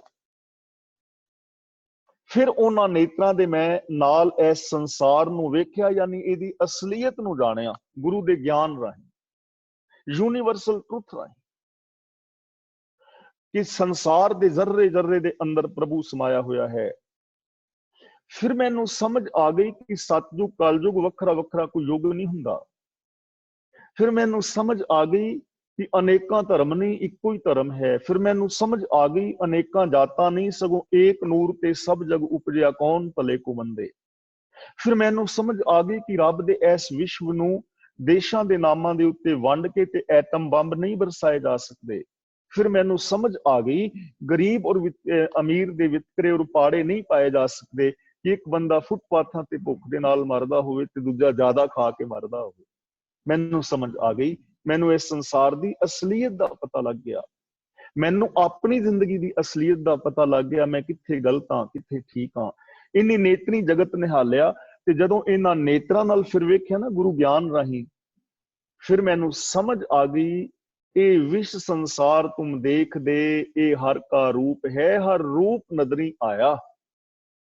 फिर मैनू समझ आ गई कि रब दे दर्शन करने लई मैनू समाधियां लाने की लोड़ नहीं। समझ पै गई जो दिसै सो तेरा रूप, समझ पै गई जेते औरत मर्दां साजे, ये सब रूप तुम्हारे। कबीर पूंगरा राम अल्लाह का सब गुरपीर हमारे, कि जिन्नियां भी मान योग औरतां और जिन्ने भी मान योग पुरुष ने रब्बा तेरा ही रूप है। फिर मैनू समझ पै गई कि सहज तव नैन न नैन है तुहे को, तू ही इन अखां विच वेख रहा है। सतगुरु है बोहिथा विरले किने विचारिया। बोहिथा का मतलब जहाज, समुंदर चो पार होने लई जहाज चाहिए ना, ते भवजल तो पार होने लई भी एक जहाज चाहिए। ते भवजल की ये बाहर नहीं है, भवजल भवजल मेरे मन के अंदर है। मेरे दोष, मेरियां कमियां, मेरियां माड़ियां आदतां, मेरी माड़ी सोच, मेरी सोच दे अंदर ईर्खा द्वेष वैर विरोध, ये भवजल है। ते इस भवजल नूं गुरु दे ज्ञान राहीं तरिया जा सकता है। जदों मेरे अंदर ज्ञान पैदा होएगा, कॉमन सेंस पैदा होएगी, ਤਾਂ फिर मैं सोचांगा यार मैं अपने बच्चों का पेट भरन लई किसी के बच्चों का मैं गराइयां क्यों खो रहा, जदों कि मेरे को घर खाण वास्ते सारा कुछ पिया है, मेरे को मकान है, मेरे को जॉब है, मेरा घर चल रहा है, ते क्यों मैं किसी की प्रॉपर्टी ते कब्जा करन लगा, क्यों मैं 2 नंबर के धंधे कर रहा वां। मैनूं समझ आ जाएगी ना, भवसागर तो मैं तर जांगा, ईर्खा द्वेष तो मैं तर जावांगा। ते असीं भवसागर तो तरन और तराउण दीयां गल्लां करन वाले गुरुद्वारियां विच एक दूजे दीयां पग्गां लाने हां। किहड़े भवसागर नूं बंदा तरना चाहुंदा है पिया। कितने धर्म ने दुनिया दे अंदर, एक धर्म दूजे धर्म दा वैरी बनिया पिया है। अपने ही धर्म नूं मनन वाले अपने ही धर्म नूं मनन वालियां दीयां मौत दा कारण बन रहे ने। सारे धर्मां विच यही हाल है। तां खसम अगों फिर पता की लगा, खसम छोड़ दूजे लगे डुबे सेवन जा रहा। जदों मैं सतगुरु दे नाल जुड़िया ना ते इस जगत नूं वेख्या ते मैनूं समझ आ गई, खसम छोड़ दूजे लगे डुबे सेवन जा रहा। जिहड़े खसम नूं छड्ड के दूजे दे नाल लग गए ने, वो वणजारे डुब गए। घरां विच वेख लो, पत्नी नूं छड्ड होर किसी दे नाल संबंध बन गया, घर डुब गया। पत्नी ने किसी होर नाल संबंध जोड़ लिया, घर डुब गया। ਐਵੇਂ ਹੀ ਡੁੱਬਦੇ ਨੇ ਨਾ ਜੀਵਨ। ਇਹ ਤਾਂ ਮਿਸਾਲ ਹੈ। ਤੇ ਸਾਡਾ ਖਸਮ ਕੌਣ ਹੈ? ਸੱਚ ਸਾਰਿਆਂ ਦਾ ਖਸਮ ਹੈ ਨਾ। ਲਾ ਆਫ ਨੇਚਰ ਅਨੁਸਾਰ ਜ਼ਿੰਦਗੀ ਜੀਣੀ ਚਾਹੀਦੀ ਹੈ। ਜੋ ਸਰਬ ਵਿਆਪਕ ਪਰਮ ਸੱਤਿਆ ਰੱਬ ਜਿਹਨੂੰ ਅਸੀਂ ਕਹਿੰਦੇ ਆ ਸਾਡਾ ਖਸਮ ਹੈ ਨਾ, ਉਹਨੂੰ ਛੱਡ ਕੇ ਦੇਵੀ ਦੇਵਤਿਆਂ ਪਿੱਛੇ, ਖਸਮ ਗੁਰੂ ਗ੍ਰੰਥ ਸਾਹਿਬ ਜੀ ਨੂੰ ਛੱਡ ਕੇ ਤੇ ਬਾਬਿਆਂ ਤੇ ਦੇਹਧਾਰੀਆਂ ਪਿੱਛੇ, ਸੱਚ ਨੂੰ ਛੱਡ ਕੇ ਝੂਠ ਔਰ ਫਰੇਬ ਦੇ ਪਿੱਛੇ, ਜੋ ਯੂਨੀਵਰਸਲ ਟਰੁੱਥ ਨੂੰ, ਰੱਬੀ ਗੁਣਾਂ ਨੂੰ ਛੱਡ ਕੇ होर पासे लग जाते ने, वो वणजारे डूब जाते ने। सतगुरु है बोही था विरले किने विचारिया। गुरु ज्ञान जिहड़ा है वो इन्हां विकारां तो पार उतारन लई जहाज है। इस गल नूं किसे विरले ने विचारिया कि कोई विरला इस भवसागर तो तरिया है। ते इत्थे ये भुलेखे विच ना पैना कि वो विरला जिहड़ा सी वो तरना सी, तर सकदा सी, तर गया। देखो विरला मैं भी हो सकना वा, वो विरलियां विच तुसीं भी शामिल हो सकते हो। जिहड़ा मर्जी बन जाओ, जिहड़ा मर्जी तर लवे, जिन्ने मर्जी तर जाण। यानी उन्हां विरलियां दे विच मैं भी शामिल हो सकदा, उन्हां विरलियां विच तुसीं भी शामिल हो सकते हो। जिहड़ा भी गुरु ज्ञान मुताबिक जिंदगी जीवेगा ਉਹਦਾ पार उतारा हो जाएगा। कर किरपा पार उतारिया। गुरु ने किरपा करके ज्ञान की दात दी और इस अंधकार दे विचों युगां वाले झमेले चों, धार्मिक झगड़ियां दे झमेले चों, जात पात दे झमेले चों, पाप अपराध दे झमेले चों गुरु ने मैनू ज्ञान राही मेरा पार उतारा कर दिता। ਤਾਂ ਇਸ ਤਰ੍ਹਾਂ ਗੁਰਦੇਵ ਪਾਤਸ਼ਾਹ ਜੀ ਨੇ ਇਹਨਾਂ ਕੁਛ ਮਨੌਤਾਂ ਜਿਹੜੀਆਂ ਯੁੱਗ ਵਗੈਰਾ ਨੇ ਵੱਖਰੇ ਵੱਖਰੇ ਹੁੰਦੇ ਨੇ, ਇਹਨਾਂ ਮਨੌਤਾਂ ਦਾ ਗੁਰੂ ਪਾਤਸ਼ਾਹ ਜੀ ਨੇ ਬਾਅਦ ਦਲੀਲ ਖੰਡਨ ਕੀਤਾ ਹੈ ਔਰ ਸਾਨੂੰ ਸਮਝਾਇਆ ਹੈ ਕਿ ਕੋਈ ਸਤਿਯੁਗ ਤ੍ਰੇਤਾ ਵੱਖਰੇ ਵੱਖਰੇ ਨਹੀਂ ਹਨ। ਕਿਸੇ ਯੁੱਗ ਦੇ ਅੰਦਰ ਸਾਰੇ ਬੰਦੇ ਚੰਗੇ ਔਰ ਮਾੜੇ ਨਹੀਂ ਹੋ ਸਕਦੇ। ਔਰ ਗੁਰਦੇਵ ਨੇ ਬਾਣੀ ਵਿੱਚ ਇੱਕ ਹੋਰ ਥਾਂ ਜ਼ਿਕਰ ਕੀਤਾ, ਮੈਂ ਕਹਿ ਕੇ ਖਿਮਾ ਮੰਗ ਰਿਹਾ। ਗੁਰੂ ਜੀ ਨੇ ਪਾਵਨ ਬਚਨ ਕੀਤਾ ਹੈ, ਕਲ ਮਹਿ ਪ੍ਰੇਤ ਜਿਨੀ ਰਾਮ ਨਾ ਪਛਾਤਾ। ਜਿਹਨੂੰ ਤੁਸੀਂ ਕਲਯੁਗ ਕਹਿ ਰਹੇ ਹੋ, ਇਸ ਯੁੱਗ ਦੇ ਅੰਦਰ ਸਿਰਫ ਉਹ ਪ੍ਰੇਤ ਨੇ ਜਿਨ੍ਹਾਂ ਨੇ ਰੱਬ ਦੀ ਪਛਾਣ ਸਾਰਿਆਂ ਵਿੱਚ ਨਹੀਂ ਕੀਤੀ। ਸਾਰੇ ਮਾੜੇ ਨਹੀਂ ਇਸ ਕਲਯੁਗ ਵਿੱਚ, ਜਿਹਨੂੰ ਕਲਯੁਗ ਕਹਿ ਰਹੇ ਆ। ਸਤਯੁਗ ਪਰਮਹੰਸ ਵਿਚਾਰੀ, ਜਿਹਨੂੰ ਤੁਸੀਂ ਸਤਯੁਗ ਕਹਿੰਦੇ ਹੋ, ਉਹਨਾਂ ਵਿੱਚ ਵੀ ਪਰਮਹੰਸ ਕੇਵਲ ਉਹ ਸਨ ਜਿਹੜੇ ਵਿਚਾਰੀ ਸਨ, ਵਿਚਾਰਵਾਨ ਸਨ, ਸਾਰੇ ਚੰਗੇ ਨਹੀਂ ਸਨ। ਦੁਆਪਰ ਤ੍ਰੇਤੇ ਮਾਨਸ ਵਰਤੇ ਵਿਰਲੇ ਹਉਮੈ ਮਾਰੀ। ਦੁਆਪਰ ਔਰ ਤ੍ਰੇਤੇ ਵਿੱਚ ਸਾਰੇ ਚੰਗੇ ਨਹੀਂ ਸਨ, ਵਿਰਲੇ ਨੇ ਜਿਹੜੇ ਬੰਦੇ ਜਿਨ੍ਹਾਂ ਨੂੰ ਆਖਿਆ ਜਾ ਸਕਦਾ ਹੈ ਜਿਨ੍ਹਾਂ ਨੇ ਆਪਣੀ ਹਉਮੈ ਨੂੰ ਮਾਰਿਆ ਸੀ। ਇਹਦਾ ਮਤਲਬ ਕੋਈ ਯੁੱਗ ਸਾਨੂੰ ਚੰਗਾ ਨਹੀਂ ਬਣਾ ਸਕਦਾ, ਅਸੀਂ ਇਹਨਾਂ ਯੁੱਗਾਂ ਨੂੰ ਚੰਗਾ ਬਣਾ ਸਕਦੇ ਹਾਂ। ਗੁਰੂ ਜੀ ਰਹਿਮਤ ਕਰਨ, ਅਸੀਂ ਪਾਵਨ ਬਾਣੀ ਨੂੰ ਸਮਝੀਏ ਔਰ ਇਹਨਾਂ ਯੁੱਗਾਂ ਦੇ ਜਾਤਾਂ ਪਾਤਾਂ ਦੇ ਵਿਕਾਰਾਂ ਦੇ ਔਰ ਧਾਰਮਿਕ ਝਗੜਿਆਂ ਤੋਂ ਅਸੀਂ ਬਾਹਰ ਆ ਸਕੀਏ ਔਰ ਸਾਨੂੰ ਪਾਵਨ ਬਾਣੀ ਦੀ ਸਮਝ ਆਏ। ਅਸੀਂ ਆਪ ਵੀ ਆਪਣਾ ਜੀਵਨ ਚੰਗਾ ਬਣਾਈਏ, ਆਪ ਵੀ ਇਸ ਆਪਣੇ ਅੰਦਰਲੇ ਭਵਸਾਗਰ ਤੋਂ ਤਰੀਏ ਤੇ ਸੰਸਾਰ ਨੂੰ ਇਹਦੇ ਤੋਂ ਮੁਕਤ ਕਰਨ ਦਾ ਯਤਨ ਕਰੀਏ। ਮੈਂ ਇੱਥੇ ਖਿਮਾ ਦਾ ਜਾਚਕ ਹਾਂ। ਮੇਰੇ ਤੋਂ ਹੋਈਆਂ ਭੁੱਲਾਂ ਦੀ ਮੈਂ ਖਿਮਾ ਚਾਹਾਂਗਾ। ਆਪ ਸਾਰੇ ਹੀ ਵੀਰ ਭੈਣਾਂ ਮੇਰੇ ਨਾਲੋਂ ਜ਼ਿਆਦਾ ਸਿਆਣੇ ਹੋ ਸਕਦਾ ਹੈ ਕੋਈ ਵਿਚਾਰ ਜੋ ਮੈਂ ਆਪ ਦੇ ਸਾਹਮਣੇ ਗੁਰਮਤਿ ਅਨੁਸਾਰ ਪੇਸ਼ ਕੀਤੇ ਨੇ ਉਹ ਆਪ ਨੂੰ ਠੀਕ ਨਾ ਪਾਸੇ ਹੋਣ ਜਾਂ ਆਪ ਦਾ ਮੇਰੇ ਨਾਲ ਵਿਚਾਰਕ ਤੌਰ ਤੇ ਕੁਛ ਮਤਭੇਦ ਹੋਵੇ ਤਾਂ ਫਿਰ ਵੀ ਕੋਈ ਗੱਲ ਨਹੀਂ, ਕਿਉਂਕਿ ਹਰ ਇਨਸਾਨ ਨੂੰ ਆਪਣੇ ਵਿਚਾਰ ਵੱਖਰੇ ਰੱਖਣ ਦਾ ਹੱਕ ਹੈ ਤੇ ਅਸੀਂ ਵਿਚਾਰ ਵੱਖਰੇ ਹੁੰਦਿਆਂ ਹੋਇਆਂ ਵੀ ਇੱਕ ਦੂਜੇ ਦੇ ਭੈਣ ਭਰਾ ਹਾਂ। ਜੋ ਗੁਰਬਾਣੀ ਦੀ ਮੈਨੂੰ ਸਮਝ ਆਈ ਹੈ ਮੈਂ ਉਸ ਸੱਚਾਈ ਨੂੰ ਆਪ ਦੇ ਸਾਹਮਣੇ ਪੇਸ਼ ਕੀਤਾ ਹੈ। ਹੋਈਆਂ ਭੁੱਲਾਂ ਦੀ ਖਿਮਾ। ਹੁਣ ਭਾਈ ਤਰਲੋਚਨ ਸਿੰਘ ਜੀ ਆਪਣਾ ਅਨਮਿਊਟ ਹੋ ਗਏ ਨੇ, ਅਗਲੀ ਕਾਰਵਾਈ ਉਹ ਕਰਨਗੇ। ਦਾਸ ਨੂੰ ਫਤਿਹ ਬੁਲਾਓ। ਵਾਹਿਗੁਰੂ ਜੀ ਕਾ ਖਾਲਸਾ, ਵਾਹਿਗੁਰੂ ਜੀ ਕੀ ਫਤਿਹ। ਵਾਹਿਗੁਰੂ ਜੀ ਕੀ ਫਤਿਹ। ਬਹੁਤ ਬਹੁਤ ਧੰਨਵਾਦ ਹਮੇਸ਼ਾ ਦੀ ਤਰ੍ਹਾਂ ਗਿਆਨੀ ਜੀ ਆਪ ਜੀ ਦਾ। ਗੁਰਬਾਣੀ ਤਾਂ ਬਹੁਤ ਵਡਮੁੱਲੀ ਹੈ, ਹਰੇਕ ਨੂੰ ਪਤਾ ਹੈ ਜੀ। ਪਾਓ ਭਗਤ ਕਰ ਨੀਚ ਸਦਾਏ, ਪਾਓ ਨਾਨਕ ਮੁਖ ਅੰਤਰ ਪਾਏ। ਇਹ ਉਹਨਾਂ ਦੀ ਆਪਣੀ ਰਾਏ, ਆਪਣੀ ਓਪੀਨੀਅਨ ਦਿੱਤੀ ਹੈ। ਤੇ ਉਹਦੇ ਬਾਅਦ ਉਹਤੇ ਪਹਿਲਾਂ ਸਾਰਾ ਆਪ ਜੀ ਨੇ ਜਿਹੜੇ ਚਾਰੇ ਯੁੱਗ ਤੇ ਚਾਰੇ ਵੇਦ ਉਹਨਾਂ ਦੀ ਵਿਆਖਿਆ ਆਪ ਜੀ ਨੇ ਸਾਰਿਆਂ ਨੇ ਸੁਣੀ ਹੈ। ਜਿੱਦਾਂ ਚਾਰੇ ਯੁੱਗਾਂ ਦੀ ਸਾਨੂੰ ਅੱਜ ਤਾਈਂ ਸਮਝ ਦੱਸੀ ਗਈ ਸੀ, ਜਦ ਤਾਈਂ ਪੜ੍ਹਿਆ ਨਹੀਂ, ਜਦ ਤੱਕ ਸੁਣਿਆ ਨਹੀਂ, ਐਕਸਪਲੇਨੇਸ਼ਨ ਨਹੀਂ ਆਈ, ਉਹ ਤਾਈਂ ਸਾਡੇ ਆਪਣੀ ਓਪੀਨੀਅਨ ਜੋ ਦੱਸੀ ਗਈ ਸੀ ਉਹੋ ਹੀ ਆ। ਪਰ ਇਹਦੇ ਵਿੱਚ ਜਿੱਦਾਂ ਗਿਆਨੀ ਜੀ ਉਹਨਾਂ ਨੇ ਵੀ ਕਲੀਅਰ ਕਰ ਦਿੱਤੀ ਸਾਰੀ ਗੱਲ, ਸਾਡੇ ਸਮਝ ਪੈ ਗਈ ਆ। ਤੇ ਬਹੁਤ ਬਹੁਤ ਧੰਨਵਾਦ ਜੀ। ਤੇ ਅੱਜ ਸਾਡੇ ਨਾਲ ਬਲਜੀਤ ਸਿੰਘ ਗਿੱਲ ਵੀ ਜੁੜੇ ਪਹਿਲੀ ਵਾਰ ਜੀ। ਬਹੁਤ ਬਹੁਤ ਧੰਨਵਾਦ ਕਰਦੇ ਹਾਂ ਜੀ ਤੁਹਾਡਾ, ਤੁਸੀਂ ਆਏ ਆ। ਅਸੀਂ ਤੁਹਾਡੇ ਨਾਲ ਵੀ ਹੁਣੇ ਗੱਲ ਕਰਦੇ ਹਾਂ ਜੀ। ਤੇ ਬਾਕੀ ਜਸਮੀਨ ਸੱਲ ਉਹ ਵੀ ਸਾਡੇ ਨਾਲ ਸਾਇਲੈਂਟ ਲਿਸਨਰ ਹੈ ਸਾਡੇ ਬਹੁਤ, ਤੇ ਅਸੀਂ ਉਹਨਾਂ ਦੇ ਕੋਲ ਅੱਜ ਉਹਨਾਂ ਦੀ ਓਪੀਨੀਅਨ ਵੀ ਪੁੱਛਾਂਗੇ, ਉਹਨਾਂ ਦੇ ਵਿਚਾਰ ਜਾਣਾਂਗੇ। ਤੇ ਸਾਡੇ ਨਾਲ ਜੁੜੇ ਸੀਗੇ ਜੀ ਸੁਰਿੰਦਰ ਗਰੇਵਾਲ, ਤੇ ਹੁਣ ਤਾਂ ਸ਼ਾਇਦ ਉਹ ਨਹੀਂ, ਉਹਨਾਂ ਦਾ ਸ਼ਾਇਦ ਨੈਟਵਰਕ ਨਹੀਂ ਚੱਲਦਾ। ਉਹਨਾਂ ਨੂੰ ਵੀ ਅਸੀਂ ਜੀ ਆਇਆਂ ਆਖਦੇ ਹਾਂ ਤੇ ਧੰਨਵਾਦ ਵੀ ਕਰਦੇ ਹਾਂ। ਕੱਲ੍ਹ ਨੂੰ ਉਹਨਾਂ ਦਾ ਨੈਟਵਰਕ ਠੀਕ ਹੋਊਗਾ ਤਾਂ ਜੁੜ ਜਾਣਗੇ। ਤੇ ਸਾਡੇ ਨਾਲ ਸੀਗੇ ਜੀ, ਹੁਣ ਚਲੇ ਗਏ ਵੈਸੇ, ਵਿਰਕ ਸਾਹਿਬ ਜਿਹੜੇ ਕਿ USA ਤੋਂ ਹੁੰਦੇ ਆ ਜੀ। ਉਹ ਗੱਡੀ ਚਲਾ ਰਹੇ ਸੀਗੇ, ਸਾਰਾ ਟਾਈਮ ਉਹ ਸੁਣਦੇ ਰਹੇ, ਮੈਨੂੰ ਲੱਗਦਾ ਉਹ ਕੰਮ ਤੇ ਜਾ ਰਹੇ ਸੀਗੇ ਤੇ ਹੁਣ ਉਹ ਗੱਡੀ 'ਚ ਨਿਕਲ ਗਏ ਆ। ਉਹਨਾਂ ਦਾ ਵੀ ਧੰਨਵਾਦ ਬਹੁਤ ਬਹੁਤ, ਸੁਣਨ ਦਾ ਵੀ ਜੁੜਨ ਦਾ ਵੀ। ਉੱਥੇ ਆਪਣੇ USA ਦੇ ਵਿੱਚ ਤਾਂ ਸਵੇਰਾ ਟਾਈਮ ਆ ਜੀ, ਤੇ ਫਿਰ ਵੀ ਉਹਨਾਂ ਨੇ ਟਾਈਮ ਕੱਢ ਲਿਆ, ਬਹੁਤ ਧੰਨਵਾਦ ਉਹਨਾਂ ਦਾ ਜੀ। ਤੇ ਹੁਣ ਸੰਗਤਾਂ ਨੂੰ ਇਹ ਬੇਨਤੀ ਹੈ ਜੀ, ਜੇ ਅੱਜ ਦੀ ਜੋ ਵਿਚਾਰ ਹੋਈ ਹੈ ਉਹਦੇ ਵਿੱਚ ਆਪਣੇ ਜੋ ਤੁਸੀਂ ਵਿਚਾਰ ਰੱਖਣੇ ਆ, ਹਮੇਸ਼ਾ ਦੀ ਤਰ੍ਹਾਂ ਆਪ ਜੀ ਨੂੰ ਬੇਨਤੀ ਕੀਤੀ ਜਾਂਦੀ ਹੈ ਤੇ ਤੁਸੀਂ ਆਪਣੇ ਵਿਚਾਰ ਰੱਖਣ ਵਾਸਤੇ ਆ ਜਾਓ ਤੇ ਤੁਹਾਡੇ ਕੋਲ ਮੈਂ ਆ ਕੇ ਇਕੱਲੇ ਕੋਲ ਲੈਣਾ ਜੀ। ਮੇਰਾ ਖਿਆਲ ਕੁਲਦੀਪ ਕੌਰ ਜੀ ਤੁਸੀਂ ਸਭ ਤੋਂ ਪਹਿਲਾਂ ਮਿਊਟ ਹੋਏ ਆ ਜੀ, ਸੌਰੀ ਅਨਮਿਊਟ ਹੋਏ ਆ ਤੁਸੀਂ। ਹਾਂਜੀ ਗਿਆਨੀ ਜੀ, ਬਹੁਤ ਹੀ ਅੱਛੀ ਤਰ੍ਹਾਂ ਸਾਨੂੰ ਐਕਸਪਲੇਨ ਕਰਕੇ ਦੱਸਿਆ, ਹੁਣ ਥੋੜੀ ਜਿਹੀ ਸਮਝ ਪਈ ਹੈਗੀ ਆ। ਦੂਸਰਾ ਕਹਿੰਦੇ ਜੀ, ਓਸ਼ੋ ਦੀ ਤੁਸੀਂ ਗੱਲ ਕੀਤੀ ਸੀ, ਜਦੋਂ ਉਹਦੀ ਡੈਥ ਹੋਈ ਸੀ ਤੇ ਉਹਦੀ ਜਦੋਂ ਮਾਂ ਨੂੰ ਦੱਸਿਆ ਸੀ ਜਾ ਕੇ ਕਿ ਓਸ਼ੋ ਮਰ ਗਿਆ, ਤੇ ਉਹਦੇ ਪਹਿਲੀ ਵਰਡਿੰਗ ਮੂੰਹ ਚੋਂ ਇਹੀ ਸੀ ਕਿ ਉਹਨੂੰ ਮਾਰ ਦਿੱਤਾ ਗਿਆ। ਉਹ ਕਹਿੰਦੇ ਕਿ ਉਹ ਸਿੱਖ ਧਰਮ ਦੀ ਪ੍ਰੇਜ਼ ਬਹੁਤ ਕਰਦਾ ਸੀ, ਇਸ ਕਰਕੇ ਉਹਨੂੰ ਜਿਹੜੇ ਉਹਦੇ ਆਲੇ ਦੁਆਲੇ ਉਹਦੇ ਸੀਗੇ ਉਹਨਾਂ ਨੇ ਉਹਨੂੰ ਕੁਛ ਦੇ ਕੇ ਮਾਰਿਆ।